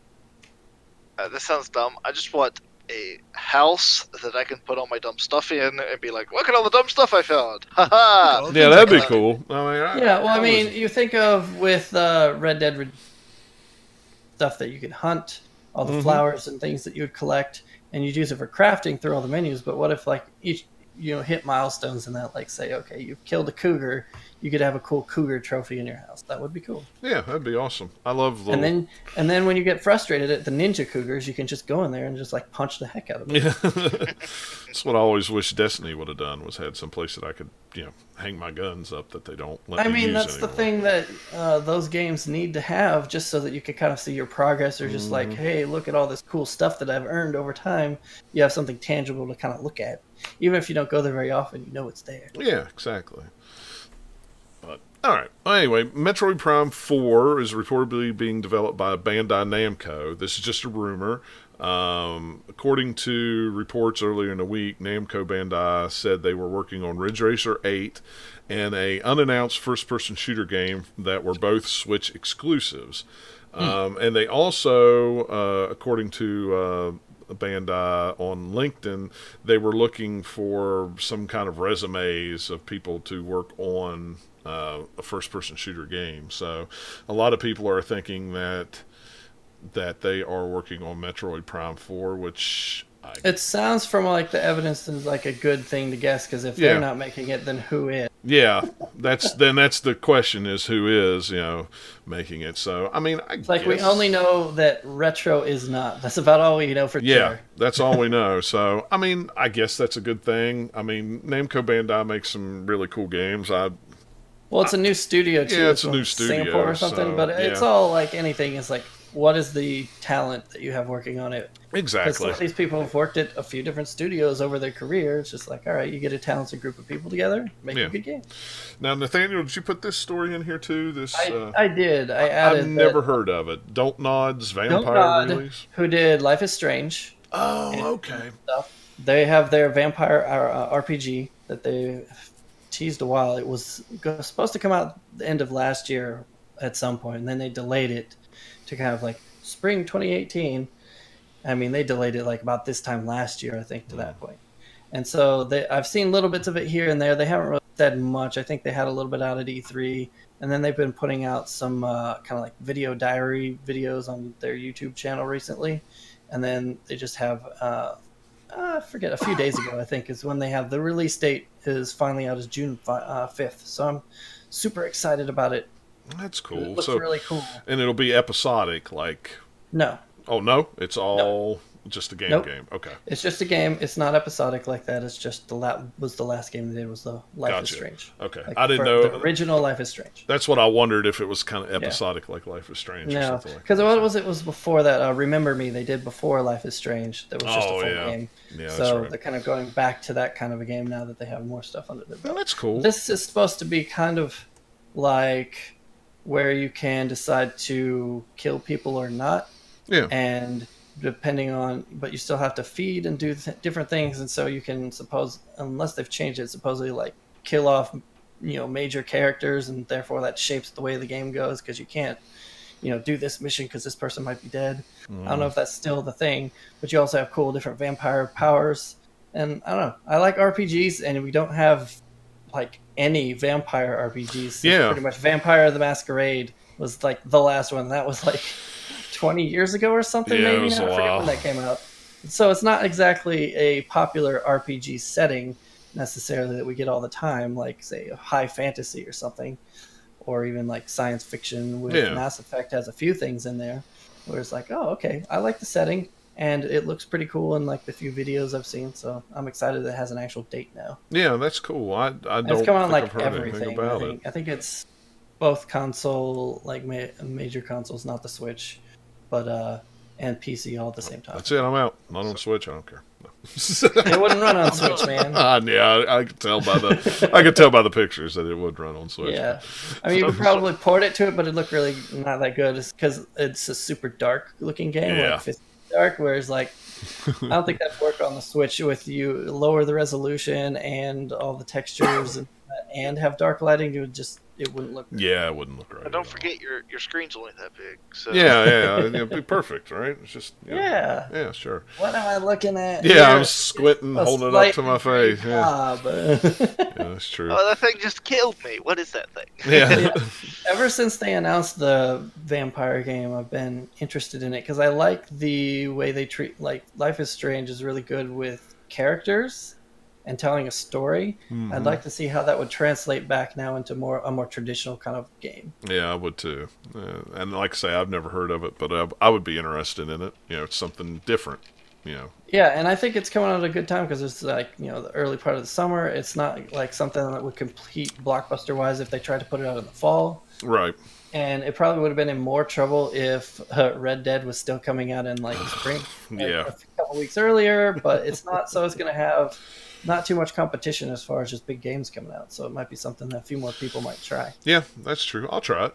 I'll give it a shot. Why not? I'm definitely looking forward to it. I hope that it gets to where it's coming out and we have good reviews and it's not like people saying, "Oh, they made a terrible game," because that would be. Yeah, I hope not. If you're one of those guys like me who always redeems your games for gold points on the Nintendo Switch, you'll be able to buy software with that. Well, that headline's kind of it's not, you probably will not be able to buy it, but you will get a discount, and you can use your coins to get the discount off of eShop store games.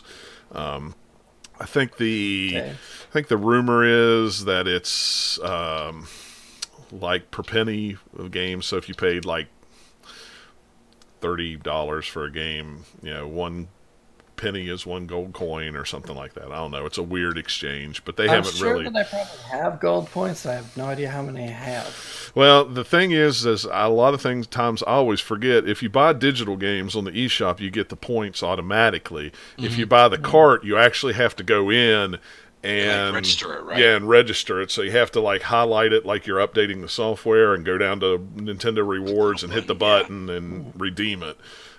So a lot of times I forget to do that. Well, and also kind of to this point, there's not been much of a reason to do it because you can't really, once they got rid of the Nintendo Club or whatever, there's not been much you could even do with them. Yeah, they've given like coupons. You could get coupons off of Wii U and 3DS games, but nothing on Switch. They had done nothing on Switch with it, so... Yeah, so now if I think I've got like 500 of those things or something that I've never done. Yeah, you can get 5 cents off of a game. Yeah, probably.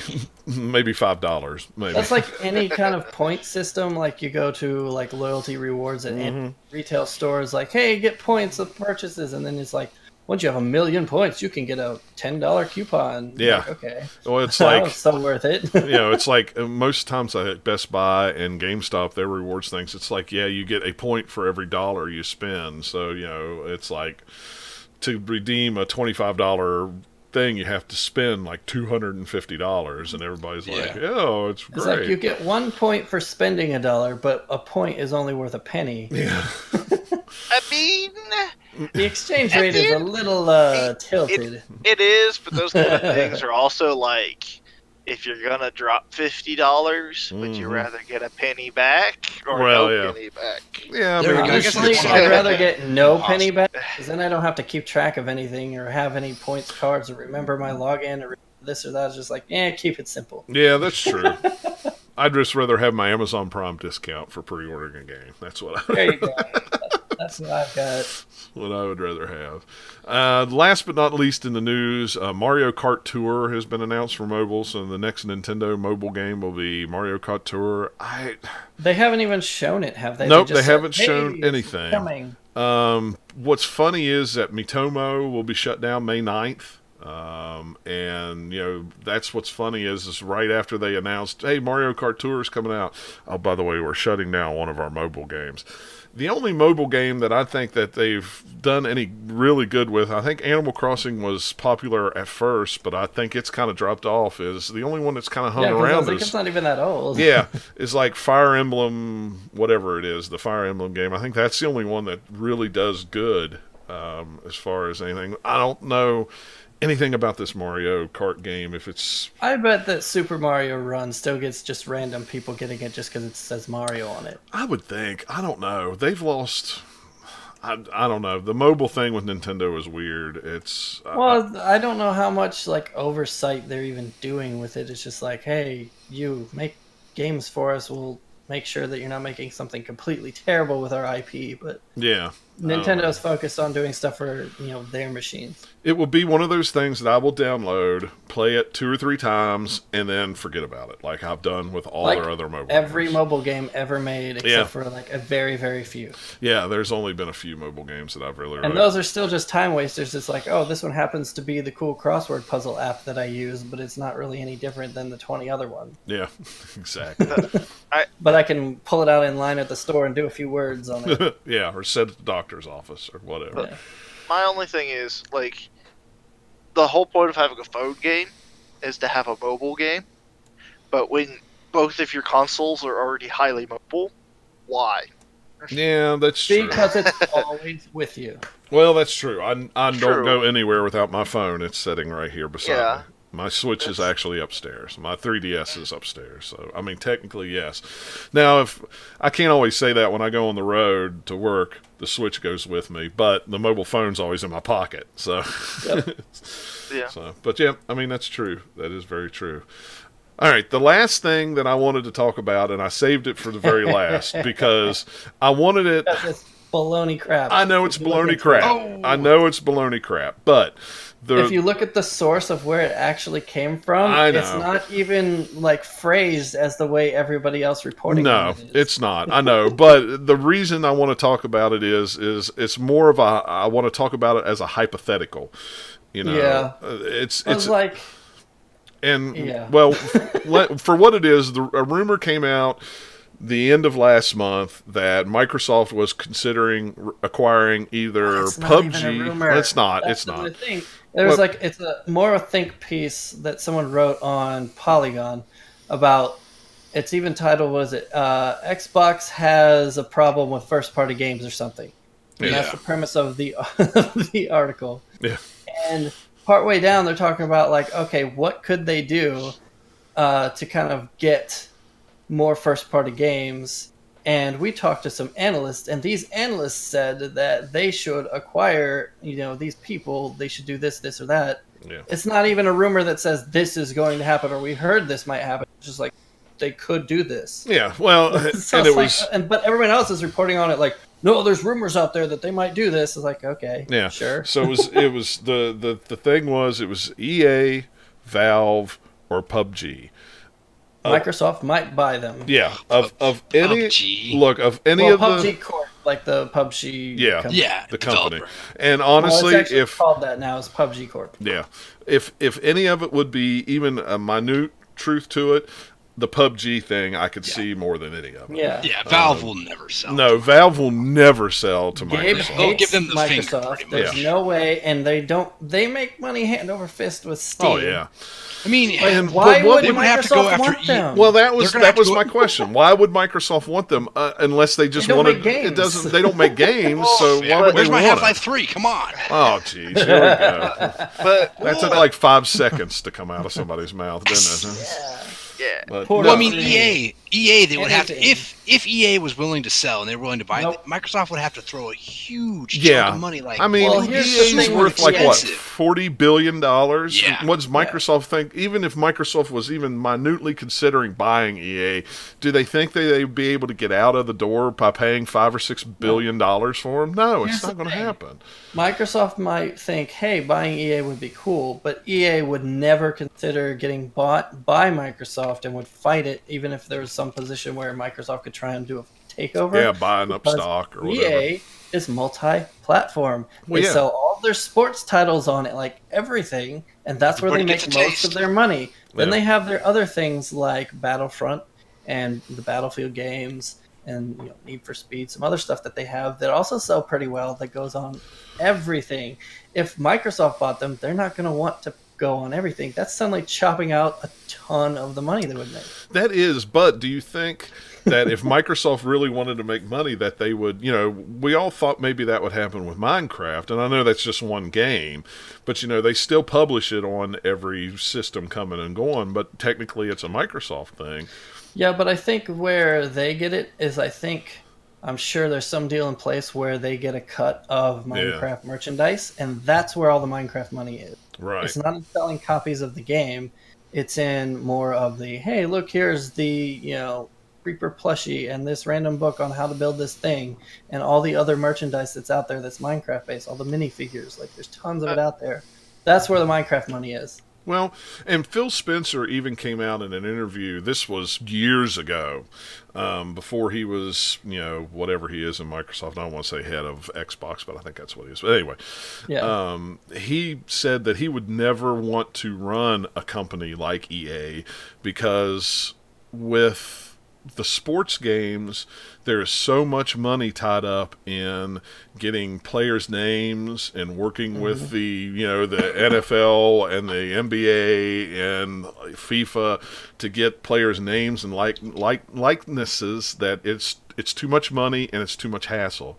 So I don't see why Microsoft would even. You know how many lawyers? Oh God.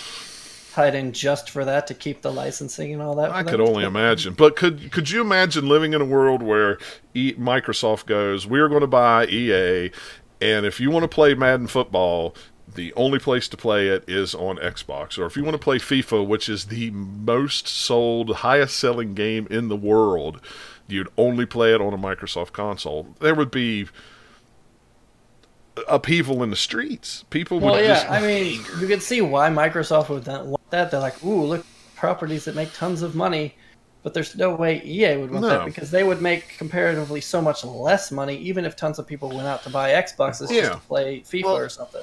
But don't forget too, Microsoft could acquire EA, say, do what you're doing, but we want Madden Xbox version plus, where like you get the regular Madden, regular FIFA, or whatever, both consoles, but then maybe you get like longer term support or slightly cheaper microtransactions. That makes sense, except for the fact that they wouldn't have to buy EA to get that. Because look at all the different games out there that have like a console exclusive thing where usually it's the one that has the most out there, which is PS4 right now. But go back to like 360 where they had all the like Call of Duty maps 1 month early, that kind of stuff. That's true. Exists out there, so you can make a deal for that without having to buy the entire company. Well, that's true too, but I don't know. But it was just so far. It would be cheaper in the long run just to buy the company outright at this point. Possibly. Well, and that's because look at what happened with Bungie. Like Sony went in there and was just like, we're gonna throw money at Destiny, and it like just really set back Microsoft on that front. So if they just bought the company outright, they're like, well, now we don't have to do this every year. We can just be like, you're doing this, tough noogies. I don't know. It's literally so that. It says that. Tough noogies. Well, and Microsoft to me has just been an interesting company. They dominated so much with the 360. They had Bungie, they had BioWare exclusive games, they had this and that, and they let those publishers, go get bought by somebody else, or let Bungie go to do this and do that, and it's just, or they've closed this studio, they closed Lionhead, they did this, they did that, and now all of a sudden it's like everybody wants games from them, but they have no studios to make games. I mean, they have some, but they don't have, not like they used to. If you look back at the 360, they didn't really have that many more. They just had a few, but a lot of it was still just third party happening on that because they got the lead and they were ahead.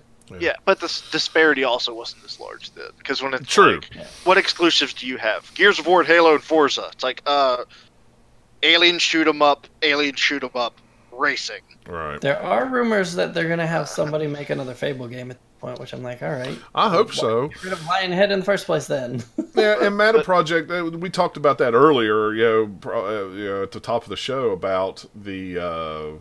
them wanting to do a Netflix-like thing. The Game Pass thing is cool, especially for people who don't own a lot of those games.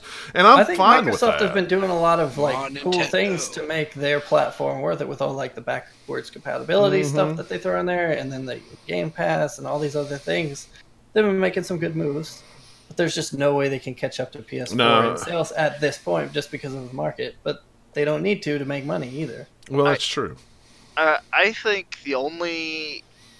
So this is where my tinfoil hat comes on. I've had a tinfoil hat on forever for the Xbox One and the Xbox program. Microsoft as a company has been shifting a lot towards as a service things. Look at Office. Like Microsoft is like, let's abandon our phone. let's stop pushing our phone. Let's just make good Android and iPhone apps and like sell those. So they've done that. They've done Office. They bought LinkedIn. They've integrated LinkedIn as a service now. I think Xbox, like I posted there's a Business Insider link where they're talking about like making a streaming Xbox. And there's also rumors out there where they're going to add keyboard and mice support to the Xbox. Oh, they already are. That's not a rumor. Okay, so they're 100% doing that. Yeah. Well, if they do that, they have a PC. It's a mid-tier PC. It's a PC except crappy because it's not running something you can run on the. Well, but see, that's something that they could do on the back end. They're just like, here's the x80, because it's x86 architecture, I believe. So it's not like it's some PC crazy out there stuff. Yeah, I mean the Xbox is already based on Windows 10 anyway. They could just put Windows 10 on it, but then it loses. It loses then what? it loses its identity as an Xbox. It's like, oh, it's just a PC now. Yeah, but it happens to be in the living room, and so I think that if they went too far and diluted it that way, that wouldn't be good for them. But it's like playing. And where my tinfoil hat was coming in was something like Valve or maybe a partnership with Blizzard. Would that be out of the question? Because then you just like Steam has big picture mode, which is just controller only interface. Just lock it into that. Boom. There's your UI. And if I had all the Steam library that I could either stream to my Xbox or just download and play natively on my Xbox, oh my goodness, there's all the exclusives. What you're saying is the Xbox is now the Steam Link. Yeah. Yeah. But then people would actually buy. Oh, people buy them. They may not use them, but they'll buy them, especially when they sell them on the sale for $5 a piece. I bought one. I bought one for $5. They've been selling. I've got one. I got one for so Christmas cheap last year. And they already have the streaming from Xbox to PC. So I feel like they already they have like 80% of the solution for the other way. So, well, they could already right now just stream anything you get on your PC through like the Windows Store version of it. That's the official whatever that they like. You could probably stream it to the Xbox without much trouble. But the problem is, who's going to want to do that necessarily? Like some users, yes, but as far as just like a big popular feature that would get a lot of people to get it, I don't think that that's something that would sell boxes. Yeah. Well, but that's the thing with Microsoft cool, is, well, yeah. I mean, but that's the thing with Microsoft. The trouble, my thing is they don't give me a definitive reason to own an Xbox because every game that's out on it, I can either A, play on PS4 or I can play them on PC if I have a PC powerful enough to. I mean, even their first-party games are available on PC. They don't give me any other, and this is aside from Halo, but the next one will probably be on PC. All the rest of it. And also at this point, who's keeping up with Halo anymore except for hardcore Halo fans? Yeah, exactly. That series has gone way down in just the number of people playing it over, since Bungie left. I bet Microsoft wishes they could go back to that E3 where they first announced the Xbox One and get rid of the Kinect. Let's change a few things. Hack that $100 off of it and make it the same as PS4 and say, look, in 2 years we're going to have a service that you could pay money for and download our games when we get a nice big library. If they would have mapped this stuff out before 70 million of us bought a PlayStation 4, it probably would have skewed the other way. But they stumbled so hard out of that gate. I think even if that had happened, I still think that the PS4 would go ahead because Sony has a much better base of studios to make exclusive games for their that's console. true. But Microsoft, even if they had still kept some of that and hadn't lost a bunch of money and had to do a bunch of different decisions, whatever, let's say they hadn't closed any of the studios that they've closed, they still didn't have as many as what Sony has. Well, that's true, but I mean, look at the PS3. They'd been they had a lot of those better position. Yeah, well, they had a lot of those. It probably studios. would have been more like 360 PS3, where they had the lead, and then by the end, they kind of caught up. Catch up or get even. We're not going to have that this time because they're so far ahead. Yeah, but maybe if that had happened, like you said, it might have been closer. But even backwards compatibility might have kept 360 people on Xbox One. I don't know. this might be my soft spot for Microsoft. I think they have a better long-term console plan with the backwards compatibility. They're like, if we can make our games generic so that they run forever, they avoid that, like, I have no more games to play thing. Because, like, the PS3s, when they first came out, they're like, that was huge. But then they're like, okay, no more backwards compatibility now. People were like, oh. And then the prices for those backwards compatible PS3s skyrocketed. Yeah. Everybody wanted that. Well, especially in third world countries. The big thing with the PlayStation 3 was it came out at $600, and everybody fussed it was too expensive, so they took that backwards compatibility out of that to drop the price of it, and then everybody crapped a brick because they couldn't play their PlayStation 2 games on it. They wanted both things, and... Well, the problem with it is between, like, from PS2 to PS3, just the way the system, like, the guts of the thing and how it works. It was... The programming part is so different that you had to have that extra little thing really to get in there to make it even work. And I think the PlayStation 1 to PlayStation 2 transition is what spoiled everybody. Because that's where it was really... I think that was the first real notable time where people were like, I can play my old games. Let's do it. Now, then there's all the PC people who are like, hey, whatever, we can play a lot of old games as it is. Exactly. Aside from Roller Coaster Tycoon 3, I'm looking at you. You're on my list. Not every game, but at least for a long period of time, you can play the game that you bought, and then chances are, even if like 3 Windows versions later, if it doesn't run anymore, and somebody will, make it patch for it, or it will come out again. They're going to make cracks for it, so you can get rid of all the stuff. As far as console backwards compatibility goes, I think going forward from here, both PS4 and Xbox One, it's going to be a lot easier if they keep the same sort of generic architecture in there, where it's like, hey, it's basically a PC, rather than like PS3, where it's like, oh, we have this fancy cell processor thingy that's all weird and crazy, but it sounds cool, and everyone hates programming for it. So I think if they kind of keep that, where it's like, all right, we're just going to make a more powerful PC box, basically, for our next console, then keeping backwards compatibility into it might not be as difficult of a proposition, just because it would be a lot similar to what they already had, and they're just kind of iterating on it a little rather than doing something completely different. Yeah, well, and Matt is right. The PUBG exclusivity over PlayStation is still nothing happened. And it's because Microsoft is so focused on hardware.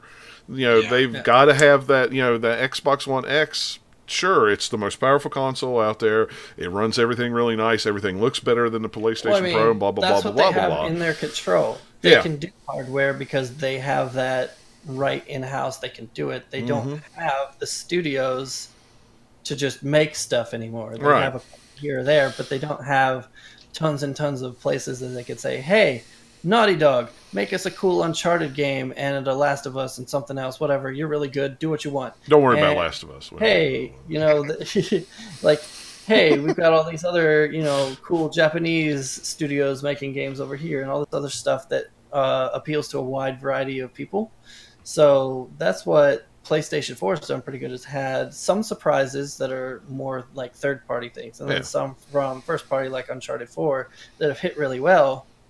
That has kept them, having things to play on that. At least once they got past the hump of kind of the first part. Like, ever since that, they've kind of had a decent run of games coming out over time. And then here's Nintendo over here doing the thing that they do, and Nintendo's actually done way better than themselves in the past. Oh yeah, they've had them sell like their games. They're putting out a game, a fairly regular pace every month, or might skip one, but have been putting them out. But then they've gotten really, really lucky with people wanting to play smaller indie games on there. So they're getting a lot of games that are out on other places. People want to buy them on Switch either instead or just because they played it elsewhere. They're like, ooh, I want to play it handheld. And then they have a few exclusive ones, or at least starting exclusive, like Golf Story, that have done really well for them. So it's getting to the point now where trying to go into the eShop is just like, there's too much stuff to sort through. Oh, yeah. Yeah. And now a lot of times... There's definitely been a gold rush where everybody's like, we want that Switch money. Oh, yeah.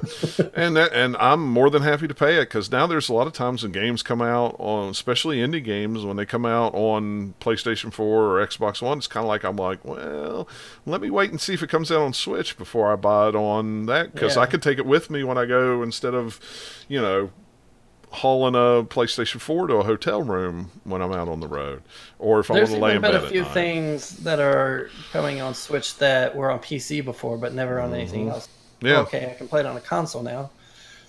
Yeah. There's a few that are even still coming that I've played on PC that would be like, ooh, that'd be cool to have on like the Switch. Like Hollow Knight is coming. I think it's coming to everything, but it will eventually Switch. Yeah, I don't know. It's just a weird time with Microsoft. It's just so weird. And now I mean, I don't care. Microsoft can do whatever you want over here. My PlayStation 4 and my PC, I can play pretty much anything I want because you haven't got any exclusive games that interest me. You've got Forza, like Forza Horizon. Probably those games would be the only ones that I might be like, okay, I'd like to try it just because I don't like the main Forza games, but those look like the fun kind of open world stuff that I like from like the Burnout and some of the Need for Speed games. And see, I'm the opposite. That's about it. That's like, okay, I might like to play a Gears game maybe, but it's not enough for me to buy a box for it. Right. Well, and the only reason I can't play it is I'm still on Windows 7, but I don't care. Yeah. I'm not into 10 just for that. Well, and that's me. That's the game I like on the Xbox the most is Forza 7 or Forza 6. I like those kind of racing sims because to me, Gran Turismo's really dropped the ball the past a while. But State of Decay was a really cool game. I liked it a lot. But the version that was on Xbox, or the first one, didn't have online co-op, so I couldn't play with any friends, and it was the perfect online co-op game, which was not online co-op. Now the second one will be, but you can also get that on PC. See, it's like I've still got it, but I don't know why. I have it. It's white. It sits under my TV, and it looks pretty, and it downloads everything and checks updates that. That's kind of the thing the Xbox One is missing is they don't have any killer apps for it. Like the 360 Gears of War was a new thing, and it was kind of like, ooh, look at this. And then they have a few other things that was like, oh, okay, that's new. It's not some franchise that we're on the 5th game now that we're getting kind of tired of it. And I keep thinking, it's still kind of cool, but it's not a new reason to get excited about the console itself. Yeah. Yeah, I keep thinking about the studios that Microsoft did buy. If you've read Blood, Sweat, and Pixels, Microsoft bought the guys that did the Dead Space games, right? Yes, they did. And no, they didn't. I'm wrong. You're wrong. I was thinking of something else. The Dead Space thing owned by EA, right? Was owned by EA. Then they shut it closed. Down. Nobody bought them. They just kept. And they closed after the third game tanked. That's all. They closed in the middle of a Star Wars game, and I was like, oh. Discussion for another time. EA just buys a game, pumps out like 1 or 2 more copies, and then shuts it in the studio. Yep, pretty much. I mean, there's a reason that image out there that has all the different studios that EA has bought and then killed. Like the graveyard. Yeah, it's like the EA graveyard, and then like when another one comes in, somebody adds that logo to it, and then puts it back out on social media again. Down and make room. Yep. But I thought that was an interesting conversation, just to think about what if. I mean, sure, Microsoft, if they could get EA and have all those properties, EA could get money, but I don't think from the other side there's any reason that EA or Valve or even PUBG would want Microsoft to buy them. Yeah. And I don't think I think they all are in pretty strong enough positions just, as a company and money-wise that they don't have to fear Microsoft kind of coming in either. And they're not really going to be tempted. Like PUBG is still making money hand over fist. Exactly. Valve is making money hand over fist. EA, despite everybody hating them, is still making money hand over fist. Yeah, I had my buddy the other day. I was like, I'm not buying another EA game. He's like, well, I am because I have kids and they love Star Wars, so they'll play it. I'm like, yeah, I get that. I totally understand that. But yeah, I mean, we're like really plugged into the video game. But people who just like have a console and want to buy a game here or there because, oh, look, it's a new Star Wars game, they're not going to know anything about that. No, they're not. Till they start charging again, the loot crate. Oh, I'll buy my Call of Duties, and oh look, there's a Star Wars thing. I like that too. I'll buy it. Yeah. All right. Well, that's where we're going to end it. Nice 2-hour episode. So appreciate everybody in the chat room hanging out. Matt, I really appreciate you stopping by and hanging out with us. Even though with the technical difficulties, we got started a little later than what we intended to. But for whatever reason, it just didn't want to run right. So whatever. I do have a hilarious story that happened today. Okay. That has nothing to do with gaming, but it is funny. Well, I will listen to it then. Let's hear it. Let me get comfortable. Hang on. Okay. No, John, get comfortable. Just John. So, I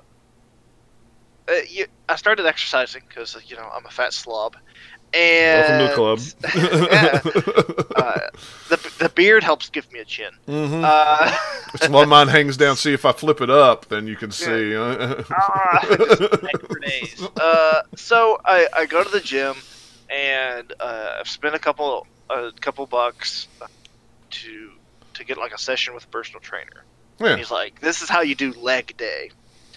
And if you've never done leg day, it's Satan. Just it's like bad. it's just there's no other way. Leg day is the best worst thing ever. So I do it.